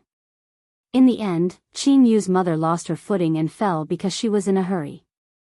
By the time he was fished up again, he was already cold. Lu Ziyun and Lu Qi hated their little sister to the core. She had lost her mother at such a young age, and had died just like that. It was not long before Qin Yu came back in one piece. How could he not be angry? How could he not hate him? Scram! Get lost! Get lost! Get lost. Now that our family is living well, why did you come back? How could she have the face to come back? Wasn't it enough that he killed his mother? Do you want to kill my dad too? Lu Xian, get lost. You don't deserve to be surnamed Lu. Lu Xian's emotions were raging as he pointed at Qin Yu and scolded. Unlike Lu Qi, Lu Xian's relationship with his mother was the deepest. Lu Xian scolded Qin Yu because his mother's death was indirectly related to Qin Yu. Lu Qi hated Qin Yu as well, but the main reason she hated her was because she was afraid that Qin Yu would come back and steal her brother and father's love from her. The more Lu Xian spoke, the more resentful he felt. His face was flushed and he reached out to slap Qin Yu. Qin Yu did not resist. If one looked closely, her eyes were already wet. Chapter 604. Lu Xian's hand that was about to slap Qin Yu's cheek was stopped by Yunjian. His expression was sour. Ce and the other two girls had come over as well. Ce held Xiao Yunju with one hand and placed the box of instant noodles on the floor with the other. Yunyi placed the Wanzai milk on the floor as fast as he could. His brows were locked in a frown, having heard how Lu Ziyun and Lu Qi had spoken to Qin Yu. How could Yunyi not be pissed when the person he missed was standing right in front of him and she was crying? Yunyi went over and stood in front of Qin Yu, blocking Lu Ziyun's path. And who are you? Lu Ziyun's tone turned haughty when he saw Yun Jian out of the blue. Lu Ziyun gave off the vibe of a hooligan to begin with. Not to mention, there was a tattoo on his collarbone. Combined with the tattoo below his collarbone, it wasn't hard to tell that his tattoo was a dragon. Lu Ziyun was already 18 or 19 years old, but he had quit school long ago. Now, he was in Xian City's underworld, working with gangs and earning some money. Although Lu Ziyun looked like a gangster, he was not such a person to begin with, nor was he such a degenerate. Ever since his mother passed away in an accident, however, he had become what he was today. Lu Tai's hair had already turned white. After his youngest daughter, Lu Xian, went missing, he and his wife had been searching for her day and night. At the same time, they had to rely on their meager income to survive. His eldest son had fallen since his mother passed away and even picked up some bad habits. His eldest daughter was the only one who was somewhat obedient. Ever since his wife passed away, Lu Tai had not been living a peaceful life until today. It was then that his youngest daughter came back on her own. Here came the dilemma. He could forgive his youngest daughter for her ignorance when she was young, but his son and eldest daughter would not agree. What could Lu Tai do? As the child's parent, he was the most troubled. Sister Jian. Qin Yu could no longer hold back the tears in her eyes when she saw Yun Jian and Yun Yi, who suddenly appeared in front of her to shield her. Even Qin Yu, a high-ranking member of the Kosha mercenaries, who could still stand calmly in front of Yun Jian and call them impudent when facing the group of old men from the Kosha mercenaries earlier, could not resist the friction of kinship. Don't cry, we're here. Yun Yi suddenly turned around. He reached out to gently wipe away the tears at the corner of Qin Yu's eyes. Qin Yu nodded. Actually, Qin Yu was already immune to the way Lu Ziyun and the others treated her. She knew that this was her own fault for being disobedient when she was young, and she should bear the consequences. Hence, Qin Yu had never retaliated against Lu Ziyun's scoldings and beatings. Her biological mother had also died because of her. Qin Yu was not a heartless person. However, when she saw Yun Jian and Yun Yi standing in front of her, especially when Yun Jian stood in front of her and said, "She's mine. How dare you hit her?" Qin Yu could not hold back her tears and they fell. I don't *king care who you are. This is my family's business anyway. You outsiders are not allowed to butt in. Lu Ziyun guffawed. Ce was standing on the side, holding the hand of Xiao Yunju, who was shaking his head in bewilderment, but he did not say anything. It was not appropriate for him to intervene in such matters. Chapter 605. Other than his younger sister, Yun Jian, and his mother, Qin Yiru, this was the first time Yun Yi had cursed for a woman. Yun Yi had always been an excellent student. Whether it was in Xinjiang town or DE Senior High School, he had always been a model student in his teachers' hearts. He had good grades, treated others sincerely, and was polite to others. However, he had broken his bottom line to protect Qin Yu from being bullied. If Yun Yi's best friend, Su Hao Cole, was here, he would probably be screaming in shock. After all, Yun Yi's usual personality had changed for Qin Yu's sake. What? Lu Ziyan's finger that was pointing at Qin Yu retracted immediately. He could not believe that Qin Yu had a man now. How old was she? Lu Xan. You have a man now? Huh, how old are you now? You're still in junior high. You're with a man. I say, why did you only stay here for a few days before leaving? So you ran away with a man. Off to live a good life. You despise our family now, don't you? Father and mother missed you so much that they couldn't even eat and drink. What about you? Why didn't you come back when you could? You killed my mother, you harmed our whole family. Why did you come back now? Scram, there's no such person in the Lu family. Scram. Lu Ziyan had completely misunderstood as he roared again. This time, he was even harsher to Qin Yu. Actually, Lu Ziyan had misunderstood something from the beginning. He hated Qin Yu for insisting that his mother bring her out to play, but she was about to be abducted. That was fine. It was not unforgivable. Lu Ziyan remembered clearly that when Qin Yu came back, she was dressed neatly and tidily. She did not look like she had been abducted by human traffickers at all. Lu Ziyan did not hate Qin Yu so much earlier. After all, she was still young when she was abducted. Lu Ziyan's hatred was because Qin Yu was dressed neatly when she came back. His mother had been so worried about finding Qin Yu and his younger sister who had been abducted at such a young age that she did not even eat or drink. In the end, she accidentally fell into the sewer that was still under construction and drowned. What about Qin Yu? She came back clean and tidy. She did not look like she had been through any hardships. This time, Lu Ziyan was thoroughly enraged. Since she was alive and well, living a lively life, unlike other abducted children who were missing arms and legs, why didn't they find her earlier? Why did they not come back earlier? If he had found her earlier, then his mother wouldn't have died. He wouldn't have gone to Xian City to look for her in the middle of the night just because he heard a rumor from the villagers. In the end, he tripped on a construction site and fell into the sewers and drowned. That was why Lu Ziyan was filled with hatred.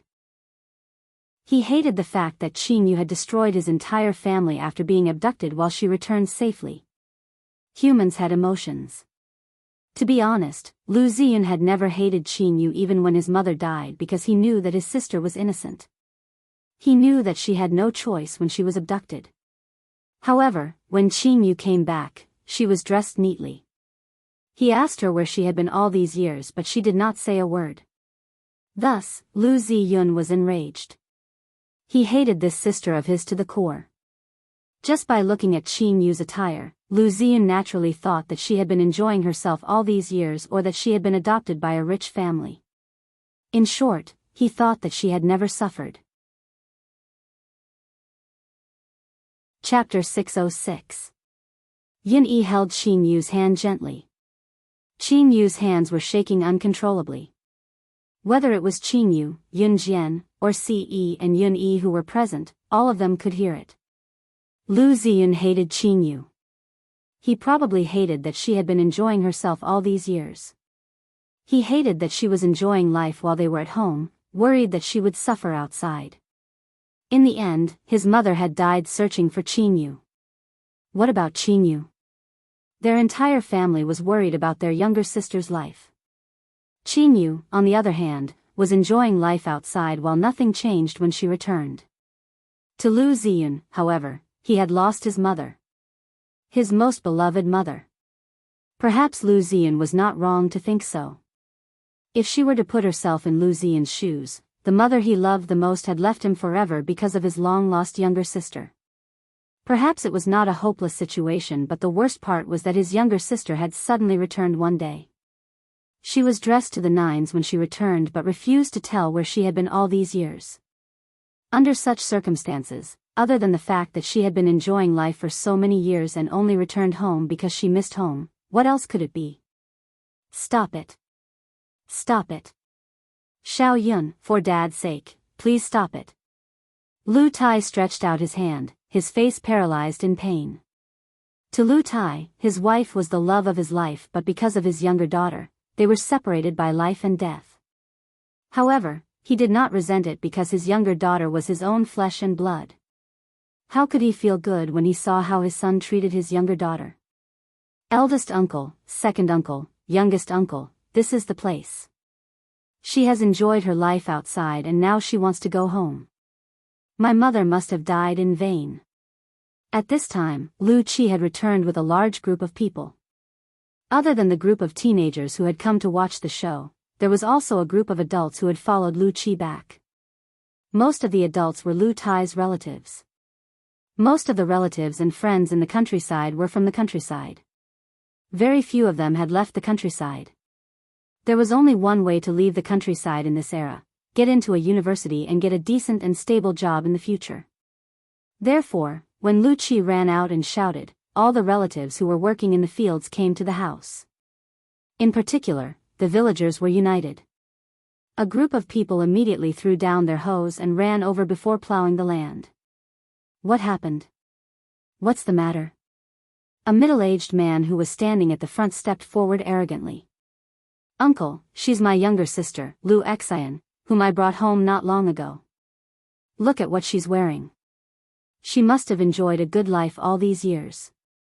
My mother passed away while looking for her, but she's living a good life all these years. Now that she's back, she's begging for our forgiveness. Lu Qi glared at Qin Yu with hatred. Qin Yu opened her mouth, chilling her heart in front of this group of relatives who were originally close to her but were now glaring at her menacingly. I didn't. In the end, Qin Yu could only utter such words. You're still denying it? Then why don't you tell me where you went after you were abducted? Other than enjoying life, what else can I do to you? Lu Qi pointed at Qin Yu, unforgiving. Lu Ziyun glared at Qin Yu with the same hateful gaze. Lu Tai's pained expression broke Qin Yu's heart. These were her relatives. Shut up, all of you. None of you have the right to talk about her like that. Yun Jian reprimanded loudly. Her loud voice shocked everyone present. Don't have the right? How was she unworthy? She was just going to enjoy life. Humph. Lu Qi continued through clenched teeth. Yun Jian was enraged now. She had Yunyi step back while she walked to Qin Yu. She pulled Qin Yu's delicate hand and showed everyone her arm that was covered in scars that should have been smooth and fair. Enjoy life? Ha, this is the first time I've heard that someone would be covered in scars while enjoying life. After exposing her arm, Yun Jian turned Qin Yu around. She did not expose Qin Yu's body as she tore her clothes from her back to reveal her back that was covered in scars and bruises. Scars from knives and spears were all over Qin Yu's back. The new and old scars were mixed together, a ghastly sight. Chapter 607. Come to think of it, you guys don't deserve this blessing, Yun Jian said, her deep gaze scanning the crowd. With that, she pulled the corner of Qin Yu's shirt down to cover her back again. Yun Jian did not want to do anything, but she could not bear to watch Lu Ziyun and the others misunderstand Qin Yu and watch her suffer but unable to voice out her pain. Did she not know what was on Qin Yu's mind? Of course, Qin Yu dared not say it out loud. Was she going to say that she took so long to come back because she only had the capability now? Was it because she dared not come back? Qin Yu had some influence and status in the world. Of course, the stronger one was in this world, the more enemies they had. If Qin Yu came home before she was capable enough, Lu Tai, Lu Ziyun, and the others would probably be killed by the people in this world. It was because Qin Yu did not have the ability to protect them at that time. This. How did this happen? Yun Yi was shocked by Qin Yu's exposed scars as well. It was not because of her scars but because his heart ached at the sight of so many scars on Qin Yu's body. Yun-yi had been naked with Qin-yu before, but Yun-yi dared not look at her directly. Moreover, most of Qin-yu's scars were on her back. There were wounds on her arms too, but not many. Therefore, it was Yun-yi's first time seeing so many scars. Si did not look at Qin-yu's back just now. In his eyes, other than his Xiao Jian, no other woman could catch his eye. He didn't even bother to look at her. Lu Tai was still lingering on the edge of pain and grief. To Lu Tai, his wife's death was a heavy blow. Now that his daughter was back, he was happy, but other than that, it was not like he did not feel anything. Lu Tai was a human being as well.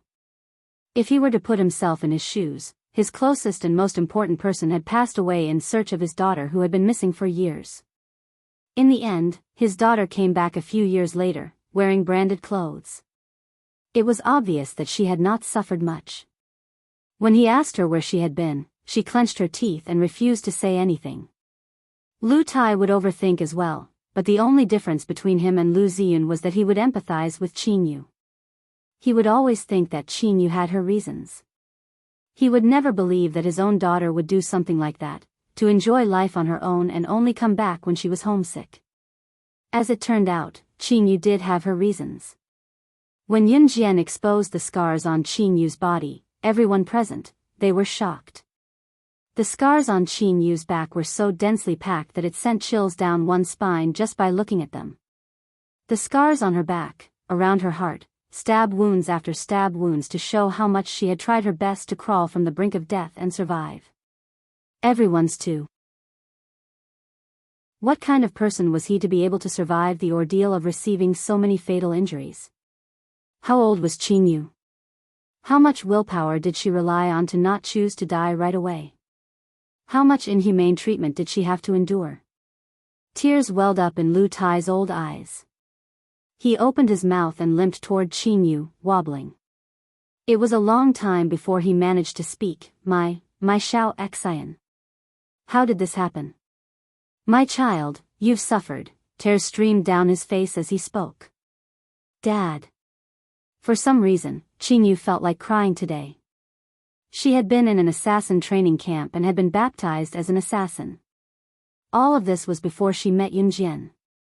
She had been shot and stabbed. Which time did she not grit her teeth and persevere through it? When had she ever shed a tear?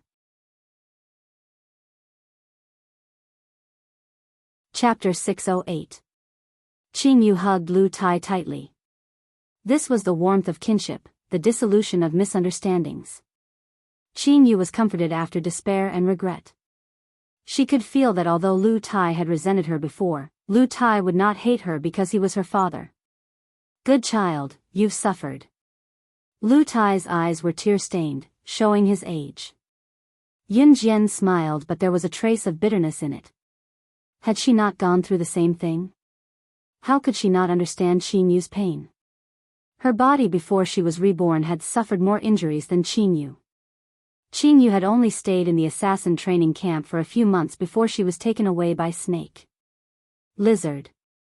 These few months were hell on earth.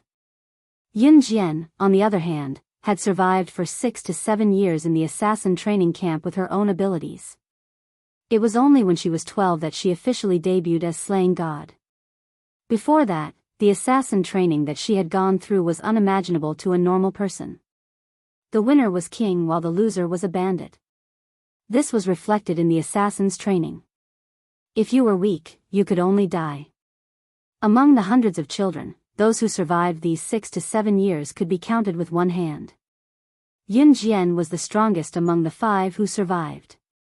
She was the pinnacle of her ability. Yun Jian only found out later that she had lost her parents and only had her younger brother. If she had parents, she would have gone back to them like Qin-yu. Her predicament back then might have been worse than Qin-yu's. However, when Yun Jian in her past life returned home, her parents had already passed away, leaving only her younger brother, Yun Zhu.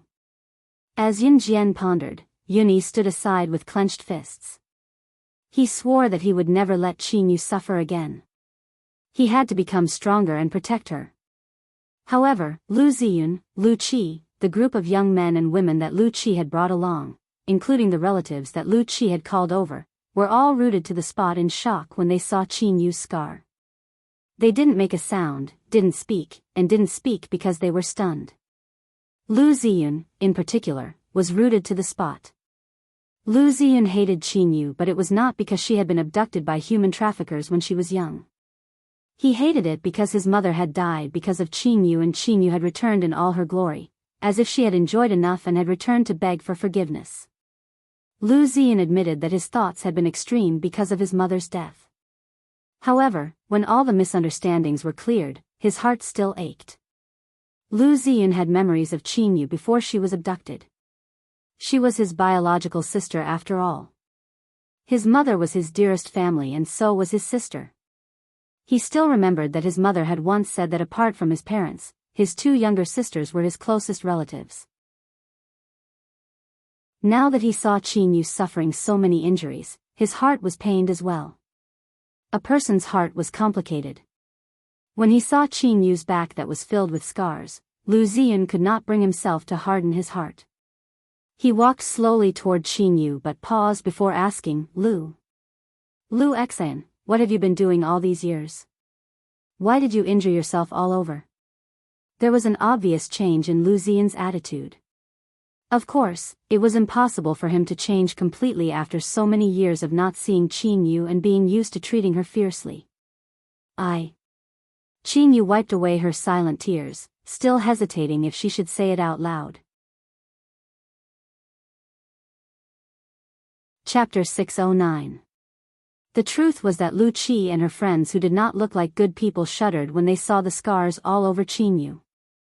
To be able to endure such a heavy injury was indeed not something that an ordinary person could endure. Yet, what was the point? From Lu Qi's perspective, her younger sister's return was to steal her brother and father's love. Since Qin Yu's return, her father, Lu Tai, had given her all the good food, treating her like a treasure, afraid that she would hurt herself.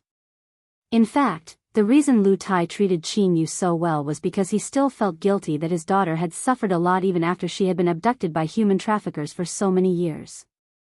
He did not take good care of her back then. Lu Qi actually had no feelings for his younger sister, Qin Yu, at all.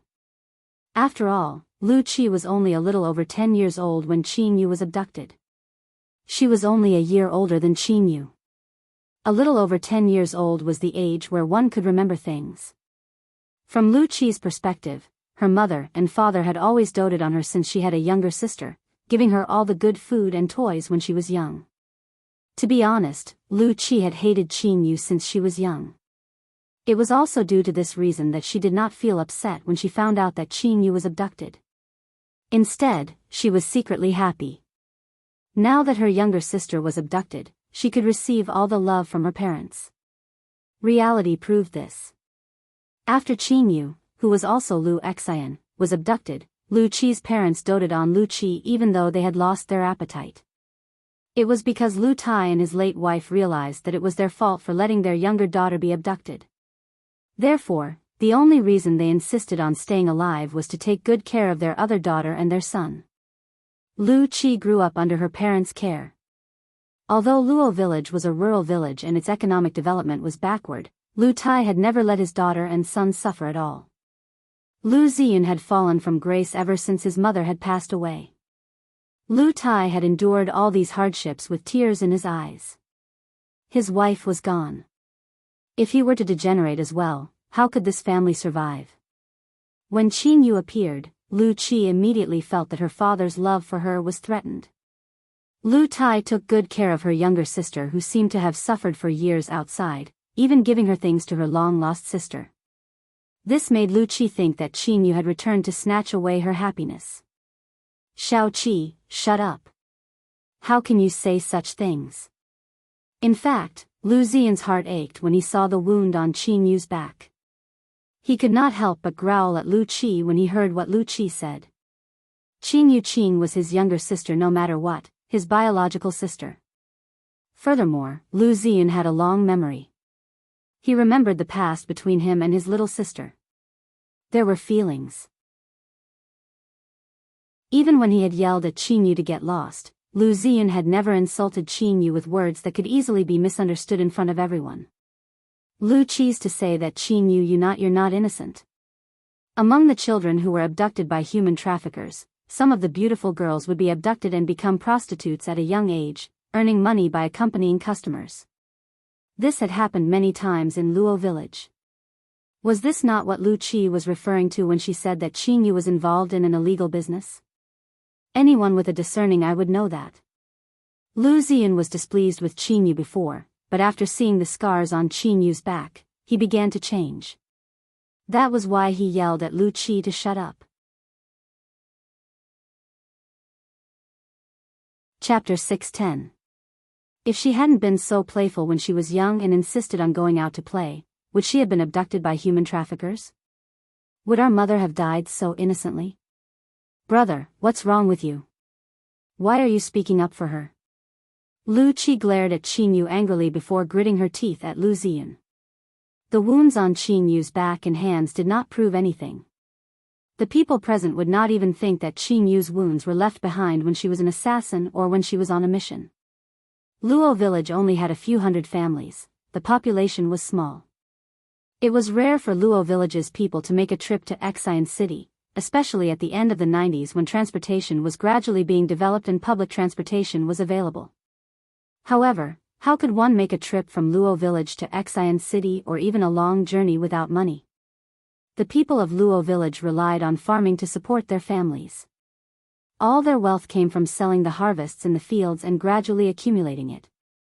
Therefore, in comparison, the people of Luo village did not know much. They knew what assassins and secret agents were, but the villagers of Luo village would never have guessed that Qin Yu was abducted to be trained as an assassin. In comparison, the closest thing to reality was what Lu Qi said. Qin Yu was indeed beautiful. Although Qin Yu had a baby face, her features were delicate. Her nose bridge was high, and her small face had a unique charm to it. If the people present were to explain the scars on Qin Yu's body, the most convincing explanation for what Qin Yu had been doing during her disappearance was that she was working as a prostitute in a brothel. It was not like there was no precedent for a girl in the village being abducted. Moreover, Qin Yu was beautiful and covered in wounds. Girls who were sold to brothels would be beaten if they were disobedient. Some would even be beaten until their flesh was torn apart. Some customers with strong tastes would not even see these girls as human beings. Qin Yu was consistent with this. She refused to say what she had been doing during the time she was abducted. If she had been in a brothel and engaged in shady business for so many years, it would be strange if she was willing to talk about it. Therefore, the way most of the people present looked at Qin Yu had changed. There were even a few people who looked at Yun Jian with the same disdain. They were still thinking, since Yun Jian and Qin Yu are friends, they must be the same. TSK, what a pity that these two beauties actually came from a brothel. They must be the kind of women that could be ridden by tens of thousands of men. Thinking of this, all the men present looked at Qin Yu and Yun Jian with unfriendly gazes.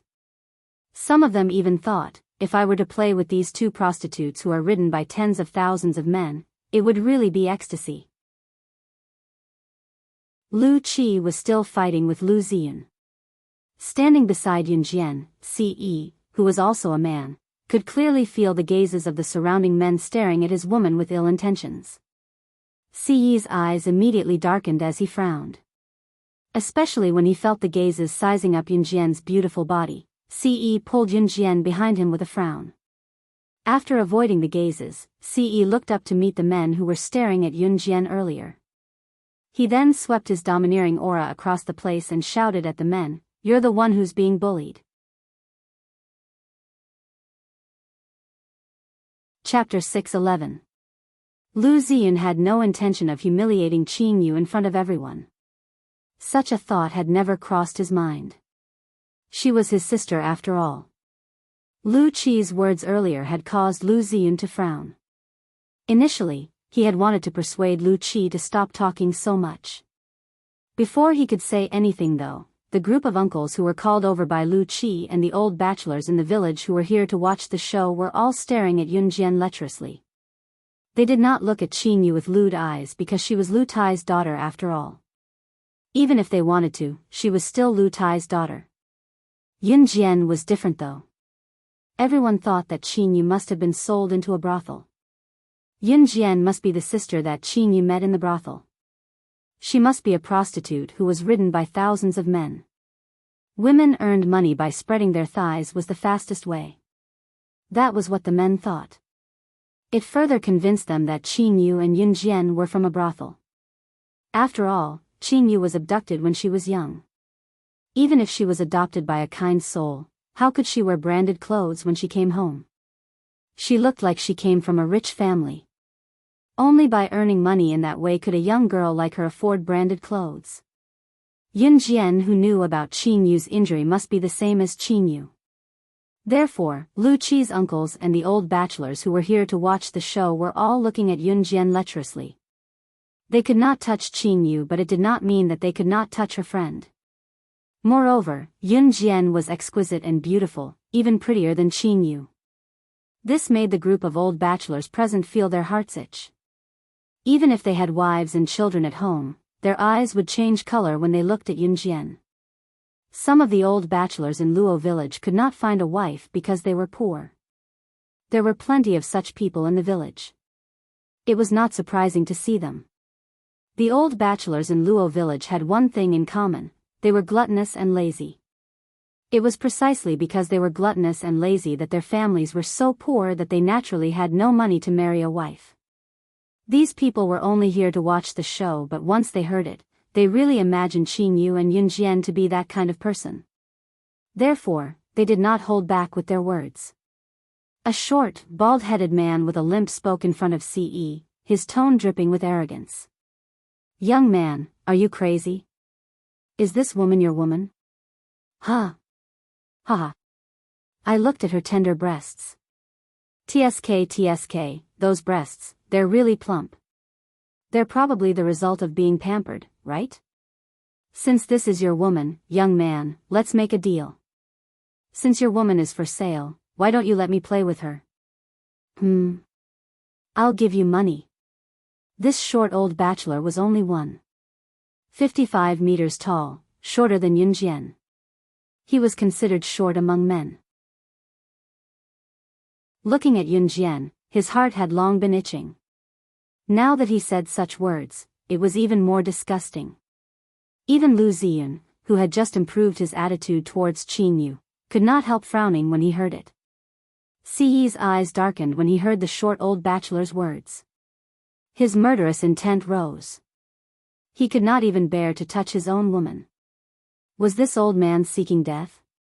Fine, he would fulfill his wish. Ce pulled out his pistol from his belt. The silver pistol was suddenly taken out and pointed at the short old bachelor. Ce's lips curled into a murderous smirk. "You can die now."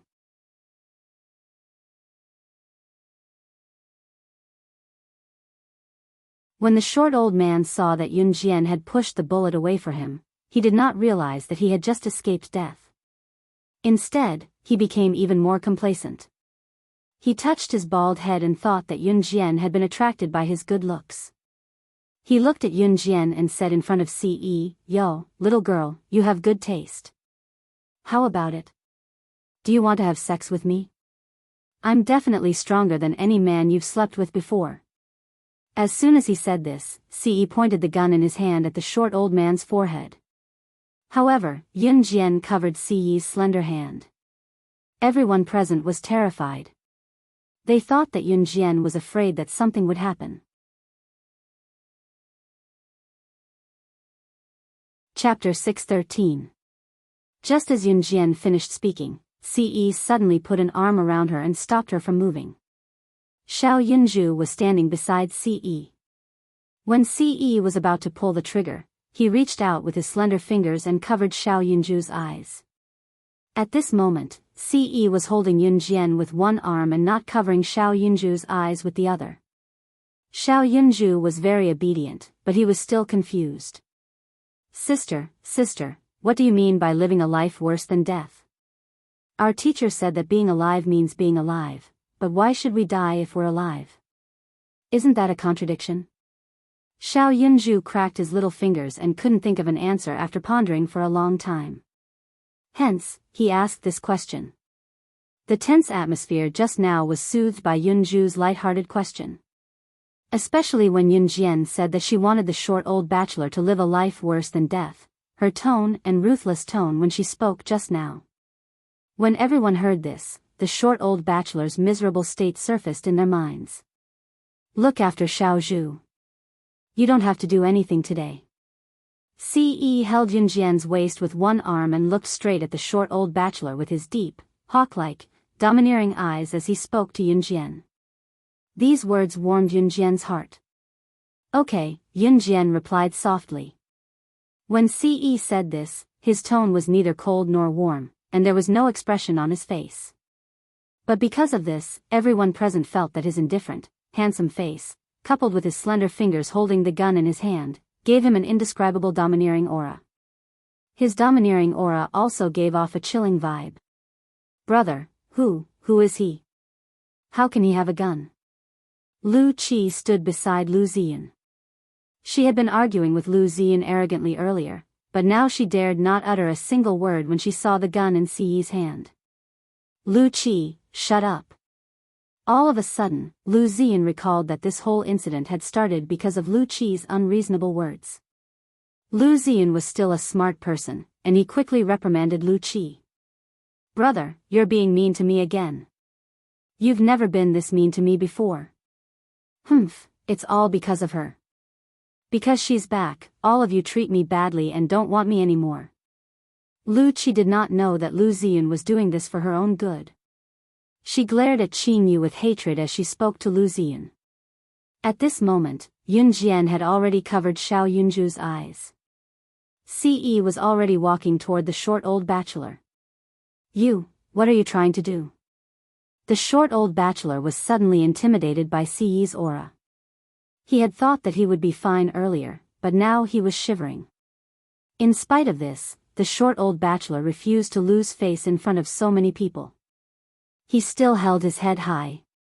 Although the short old bachelor raised his head, his 1.55 meters height was nothing compared to Ce, who was 1.85 meters tall. Just as the old bachelor could not help taking 3 steps back in fright, Ce suddenly straddled his long legs and grabbed the man's collar, lifting him up effortlessly before he spoke in a neutral tone. What's wrong with you? Do you know the consequences of trying to lay a finger on my woman? Ce's words sent a shiver down everyone's spine. What is it? The short old bachelor looked rather comical as he was lifted up by Ce in the air. Ce suddenly flung the short old bachelor away. While he was in midair, he raised his gun and aimed at the short old bachelor's groin and fired a shot. Bang!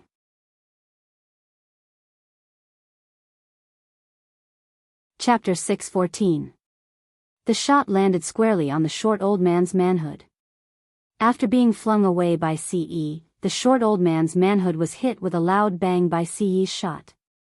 After a second of silence, a howl that sounded like a pig being slaughtered echoed through the clouds. Ah! Mine! Mine! What followed was the short old man rolling on the ground with his hands covering his crotch. Everyone present was stunned by Ce's sudden action. Ah! Brother, he really shot. Lu Qi was shocked by the sudden gory scene. She quickly covered her eyes, her hands still trembling violently. To Lu Qi, this was no doubt the scariest thing she had ever seen in her life. She knew this short old man as well. He was the role model of the village's lazy gluttony. Lu Qi still remembered that every time he passed by this short old bachelor's house, the way the short old bachelor looked at him was very disgusting.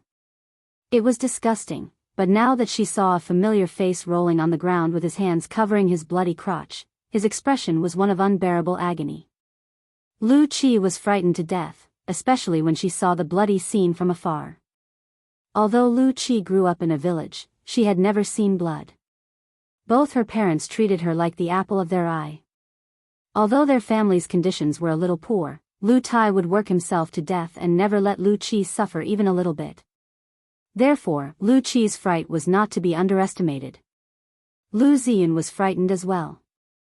He had never seen such a gory scene either. Chills ran down his spine, but he still caressed Lu Qi's head, protecting her from the fear alone. This was a brother's love for his sister. At the same time, Lu Ziyan turned to look at Qin Yu and his old father with a pale face. Actually, ever since he saw Qin Yu's wounds, even if Qin Yu was really from a brothel, even if Qin Yu was really unbearable, Lu Ziyan had already decided to acknowledge Qin Yu as his sister. He hated Qin Yu because he thought she was enjoying herself and did not come home earlier, causing his mother's death. However, now that the misunderstanding had been cleared up, Lu Ziyan was not a bad person. He planned to slowly forgive Qin Yu. Lu Ziyan turned to look at Qin Yu because he was afraid that Qin Yu would be afraid of witnessing such a gory scene. Unexpectedly, when Lu Ziyan turned to look at Qin Yu, what he saw was Qin Yu's normal face that was not at all frightened by the horrifying scene in front of him. Why wasn't his sister afraid at all? Lu Ziyan was doubtful. You actually dared to shoot. You're going to be caught.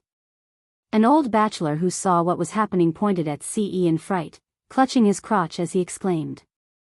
Caught? Ce fiddled with the gun. His slender fingers hooked onto the gun firmly. His handsome face was illuminated by the winter sunset. Then, he gently flicked his hair, revealing a beautiful yet arrogant smile. He said to the old bachelor, I want to see which one of you has the guts to capture me. His tone was insolent and arrogant. However, he had the right to do so. Just as Ce finished his words, he put his gun away and left the short old bachelor rolling on the ground to fend for himself. Yun Jian was standing not far away. He put his gun away as he walked and soon reached Yun Jian, wrapping an arm around Yun Jian's slim waist in front of everyone. How dare you hurt people like this? Everyone's opinion of Yun Jian and the rest had changed completely. If Yun Jian was really from a brothel, how could she be so insolent?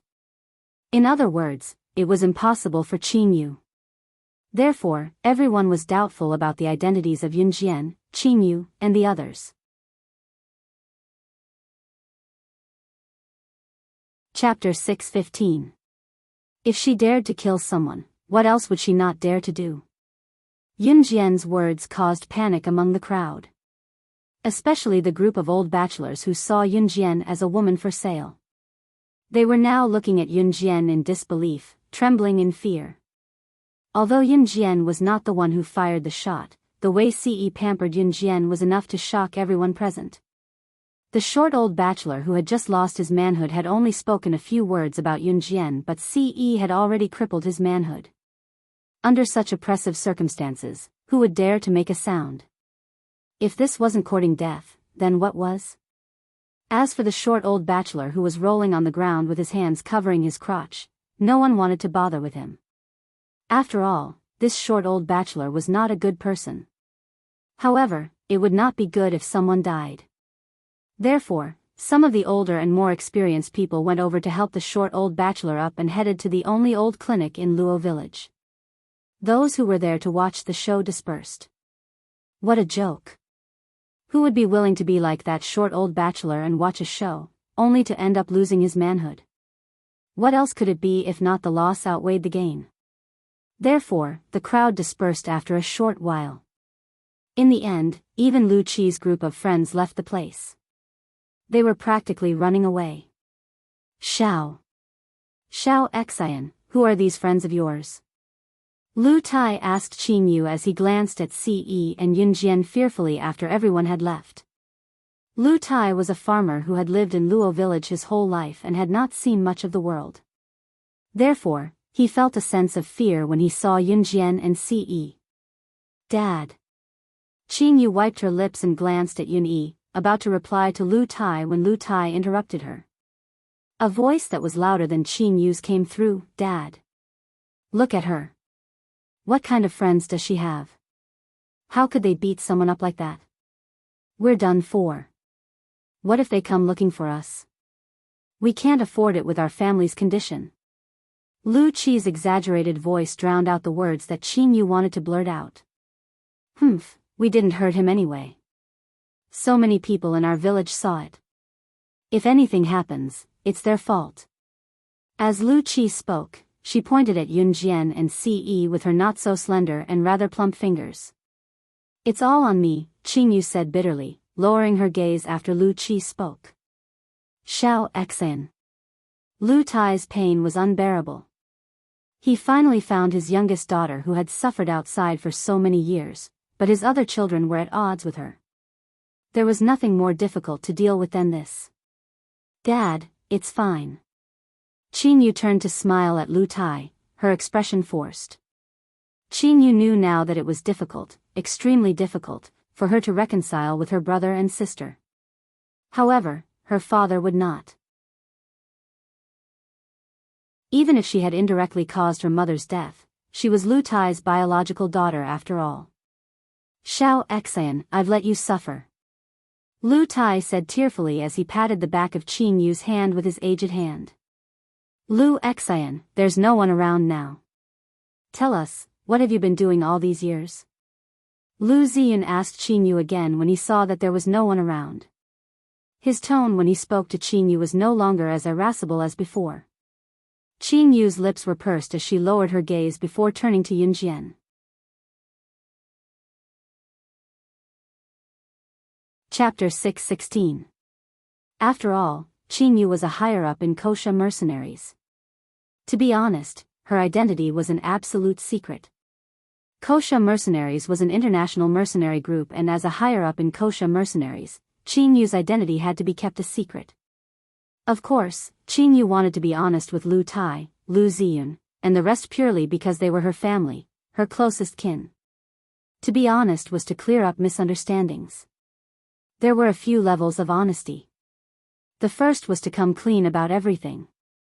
The other was to only reveal her identity as an assassin. Although the meaning was more or less the same, it was clearly inappropriate to reveal Qing Yu's true identity. After all, Qing Yu was a higher-up in Kosha Mercenaries, and Kosha Mercenaries had its own rules. The rules were set by Yun Jian, and even Yun Jian herself could not easily break them, let alone Qing Yu. Yun Jian was protective, but she would not relent when it came to her bottom line. Lu Ziyun was puzzled by Qing Yu's turn to look at Yun Jian. Lu Ziyun was no fool. Naturally, he could tell from the interaction between Qing Yu and Yun Jian that Yun Jian and Qing Yu must be related in some way. As for what they were related to each other, no one could say for sure. Unless Qing Yu came clean. Xiao Xan, it's all right now. We're at home. Dad didn't have the ability to find you and let you suffer outside. Dad will take care of you from now on. Dad will never let anyone bully Xiao Xan. Dad. Lu Tai thought that Qing Yu did not want to talk about the past. His aged face was bleak. He spoke continuously, but halfway through, tears welled up in his eyes. Lu Tai even wiped away his tears with his dry, old hand. Seeing that Qing Yu refused to tell him where she had been all these years, Lu Tai could confirm one thing: his Xiao Xian had indeed suffered a lot. Dad, it's not your fault. It's not Mom's either. If anything, it's my own fault for being playful when I was young. Qing Yu stood beside Lu Tai, her heart aching as she patted his back lightly to comfort him. Say it, Yun Jian suddenly spoke up just as Qing Yu was about to keep her mouth shut. Qing Yu's hand that was soothing Lu Tai's emotions paused abruptly as she turned to look at Yun Jian in surprise. Sister Jian? It's better to make certain things clear, Yun Jian said to Qing Yu with a smile. If it was the Yun Jian from her past life, she would never have supported Qing Yu's confession. In the past life, slaying God was unintentional. In her previous life, even when her younger brother died, it was inevitable for her to be sad, but it was not to the extent that she would die. But after her rebirth, after such a long period of time together, Yun Jian discovered that there could be such deep affection between people. There wasn't a single person who didn't yearn for kinship. In her previous life, Yun Jian yearned for kinship, but what she yearned for was perhaps only kinship, the feeling of being cared for. Not that person. Until now, Xiao Yunju, Qin Yiru, and Yun Yi had completely integrated into her life. She understood what kinship was. She also understood that none of them could be replaced by others. Qin Yu nodded solemnly after getting Yunjian's permission. Seeing that Qin Yu was going to come clean, even Yunyi could not help pricking up her ears. Lu Ziyun was even more focused. Lu Qi was the only one who didn't seem to care at all. Chapter 6:17. When I was abducted back then, I was brought to a small island. Later, I realized that there were at least a few hundred children who were abducted like me. Qin Yu paused when she said this, as if she could still recall the fear she felt back then. I was scared, very scared, but I couldn't cry. Dad, I still remember when I was young, you said that if one day I forgot the way home, I must stand there and wait for you, because you will definitely find me. No matter where I am, you will come and find me. Qin Yu reached out to hold Lu Tai's old palm when she said this. Before Qin Yu was abducted, Lu Tai loved his youngest daughter dearly. He was a true farmer. When he worked in the fields, he would bring his youngest daughter along and tell her stories. As he told more stories, Lu Tai would talk about principles that little Qin Yu could not understand. He was not educated, but he knew a lot of principles after living for so long. However, this was the only thing that Qin Yu understood. Perhaps many parents would remind their children to be safe, but to Qin Yu, what her father told her was the truth that she would remember for the rest of her life. Tears trickled down from the corner of Qin Yu's eyes. She continued under everyone's gaze. I stood there all the time, not daring to go too far. Then, some children ran away out of fear. When a child took the lead and ran, a group of children followed. But that was a small island. Other than the island, there was an endless ocean around. The group of children who ran away were all killed by a group of men carrying machine guns. Their bodies were also dragged away. All the bodies of the children who ran away were fed to the wolves. Qin Yu's tone was slowly returning to normal. After that, they started training us children who didn't run away. For months, we trained day and night. It was also there that I learned how to kill. Qin Yu raised both her hands as she spoke. Lu Qi's legs were already trembling when she heard Qin Yu talk about how she killed without any fluctuation in her tone, as if killing a person was as simple as having a meal. Dad, I think you should know. That's right, it's an assassin organization and I'm an assassin. Qin Yu paused. However, my luck was very good. I stayed in the organization for a few months and met Master. Master took me away from that terrifying place. Otherwise, I would have been a cold corpse by now. If Snake Lizard had not taken Qin Yu away back then, Qin Yu would not have been able to escape from that place with her ability alone. She did not have Yunjian's skills nor Yunjian's ability. Qin Yu's skills could only be considered above average.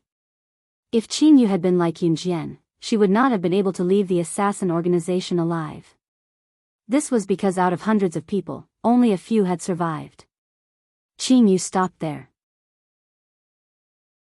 She did not tell Lu Tai and the rest that she had been following Yunjian ever since. Qin Yu knew that Yunjian did not want to expose her identity. Assassin? Xiao Xiao Xen. These wounds on your body, there. Lu Tai's eyes widened as he stared at Qin Yu in disbelief with his mouth agape. I was stabbed by someone. There's also a gunshot wound. Qin Yu did not hide it since she had already revealed it. Lu Xan, you. Lu Ziyun was speechless from Qin Yu's words. His sister, the sister that he thought had returned in glory, had gone through such pain.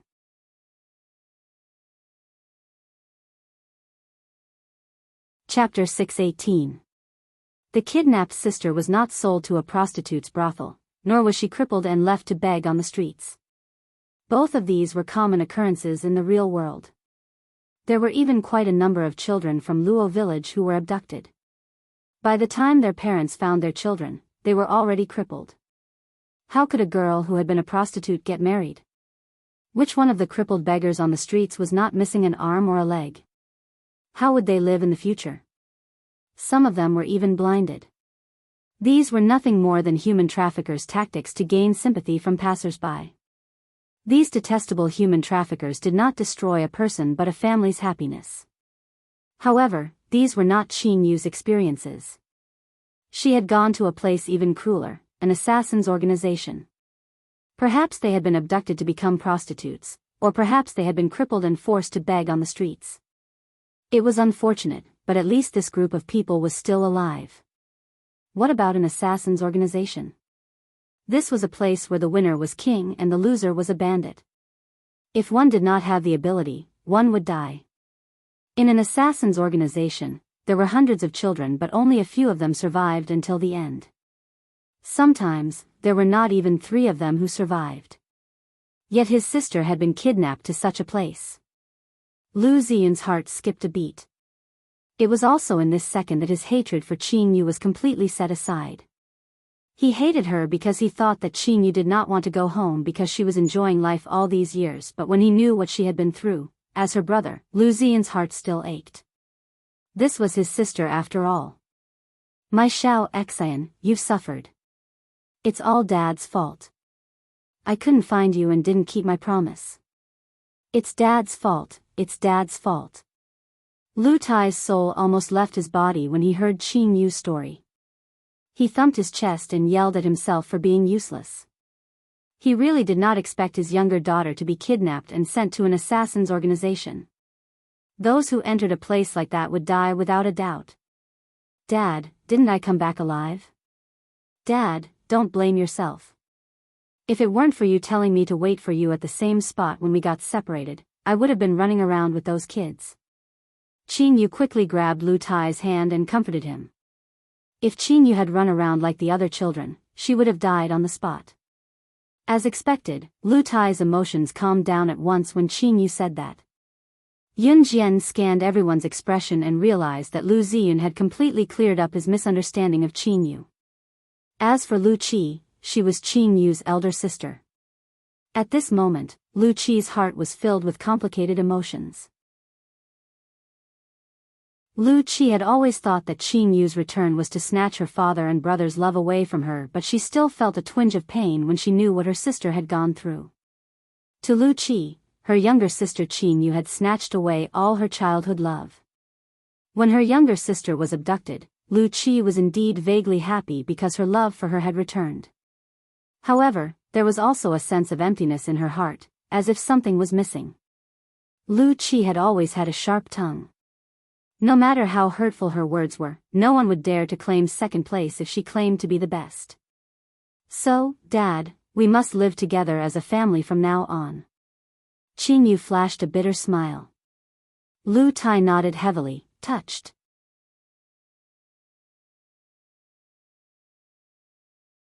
Chapter 619. Yun Yi's voice rang out, startling everyone present. They then recalled how Yun Yi had claimed that Qin Yu was his woman in front of everyone to protect Qin Yu. Was he not joking earlier? To be honest, Lu Tai really thought that Yun Yi was joking earlier. After all, to Lu Tai, a young man like Yun Yi was quite outstanding. Yun Yi was handsome and seemed like a nice person. One look and one would know that he was a reliable person.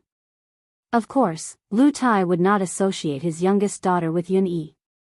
Based on the situation earlier, Lu Tai would have thought that Yun Yi had claimed that Qin Yu was his woman because they were friends and that Yun Yi was only trying to support Qin Yu. However, just as he was enjoying himself with his youngest daughter and everyone's mood was getting better, Yun Yi suddenly spoke. Did he really have something going on with his youngest daughter? After all, he did not watch Qin Yu grow up. With a frown, Lu Tai began studying Yun Yi carefully. Xiao Xian. He is? Lu Tai pointed at Yun Yi, who was standing not far away from Yun Jian, and asked Qin Yu. Dad, he's my friend's brother. Qin Yu knew that Lu Tai did not care about her past at all. She held his hand affectionately with a smile and told him. Yun Jian was the friend Qin Yu mentioned. Even if they were blind, they could tell that Yun Jian was her friend. In spite of it, Qin Yu's words made Yun Yi choke. What did she say? Did she just say that he was her friend's brother? That was all? Friend's brother? We've slept together and you're saying that I'm your friend's brother? Once Yun Yi heard her, he went to Qin Yu and grabbed her slender wrist without exerting much force. He could not bear to hurt Qin Yu if he used too much force. When Yun Jian heard her brother's words, she couldn't help but laugh on the spot. Following Yun Jian's smile, the atmosphere was lifted from the tense atmosphere just now. What are you talking about? Qin Yu's eyes bulged, refusing to admit it. However, when she heard Yun Yi's words, warmth flowed through Qin Yu's heart. Say what? Do I need to repeat myself? We are already sleeping in the same bed. What do you think is our relationship? Yun Yi also directly threw away the burden of being a gentleman and became a robber for once. His purpose of coming here was obvious as well, to woo Qin Yu. Qin Yu could not retort. She pouted and turned to Lu Tai. Dad, look at how he's bullying me. Lu Tai was speechless. Qin Yu turned to Yun Jian and said coquettishly, Sister Jian, your brother is bullying me. You have to help me. Caressing Xiao Yunju's head, Yun Jian looked away but said, I didn't see anything. Qin Yu was speechless. Brat, how dare you bully Lu, my younger sister? Lu Ziyun suddenly went up and grabbed Yun Yi's collar, asking like a ruffian. Qin Yu's eyes glinted in shock when he suddenly called her his younger sister. I'll take responsibility. Yun Yi, who was grabbed by the collar, did not fight back as he said seriously. Just as the mood of the group turned for the better. A group of menacing people walked over with hoes in their hands, looking menacing. It's them. They're the ones who ruined Laosan's manhood.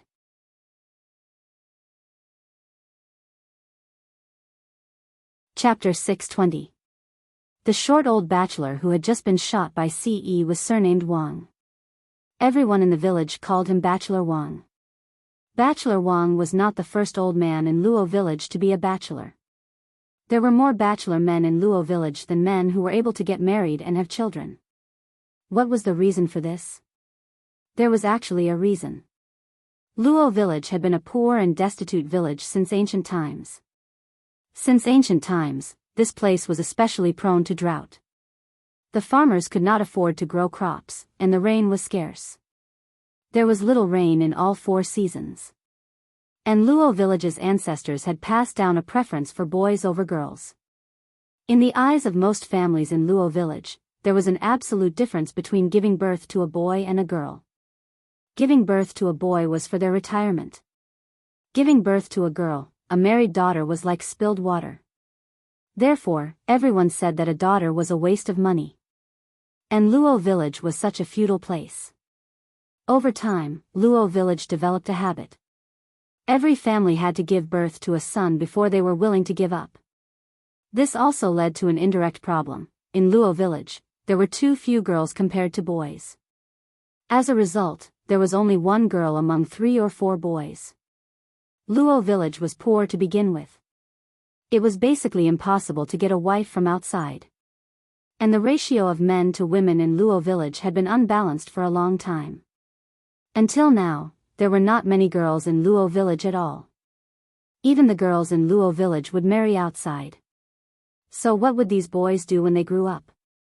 In the end, they would be like Bachelor Wang and be single for the rest of their lives. The group of old women in the village who favored boys over girls would gather together. Some would even chatter and scold Luo village for being so outstanding, but the women outside were not willing to marry into Luo village. But they had completely forgotten. Luo village favored boys over girls. How could the daughter-in-law who married and have a good life? When this group of old women favored boys over girls, they also neglected an essential question: were you a man or a woman? And when the feudal tradition was passed down from generation to generation, this group of stupid people did not realize this at all. This directly led to the current situation. Luo village was full of bachelors. There was a large group of people like Bachelor Wang who could not even touch a finger of a woman in their lifetime. And when these people gathered together, they began to call each other brothers. The dozen or so people who rushed in with hoes were all old bachelors in the village, and they were all Bachelor Wang's brothers. This group of people even arranged their own ranks, calling themselves boss, second boss, and third boss. They even gave their own group a nickname, Bachelor's Alliance. This group of people also liked to talk about loyalty. Previously, a group of people in the village carried Wang Xingluan out, and it was in the hands of this group of people who called Wang Xingluan brothers. As a matter of fact, this group of people immediately came here with hoes to cause trouble. This group of old bachelors were all people who did not have a family, so they had nothing to worry about. In Luo village, they were also the kind of people who dared to do anything. A group of people walked into Lu Tai's courtyard in a grandiose manner. Standing at the front was an old man with a height of 1.8 meters. People called him Brother Hu, and it was said that he mingled in the streets of Xian City. Brother Hu was the boss of this group of people, but he was not alone. The reason why Brother Hu was so arrogant was because he was a member of Xian City's black market gang. Moreover, he was in existence with some status. You're tuning in to the Romantic Tales YouTube channel. Don't forget to subscribe and join us on this journey to catch the most captivating stories.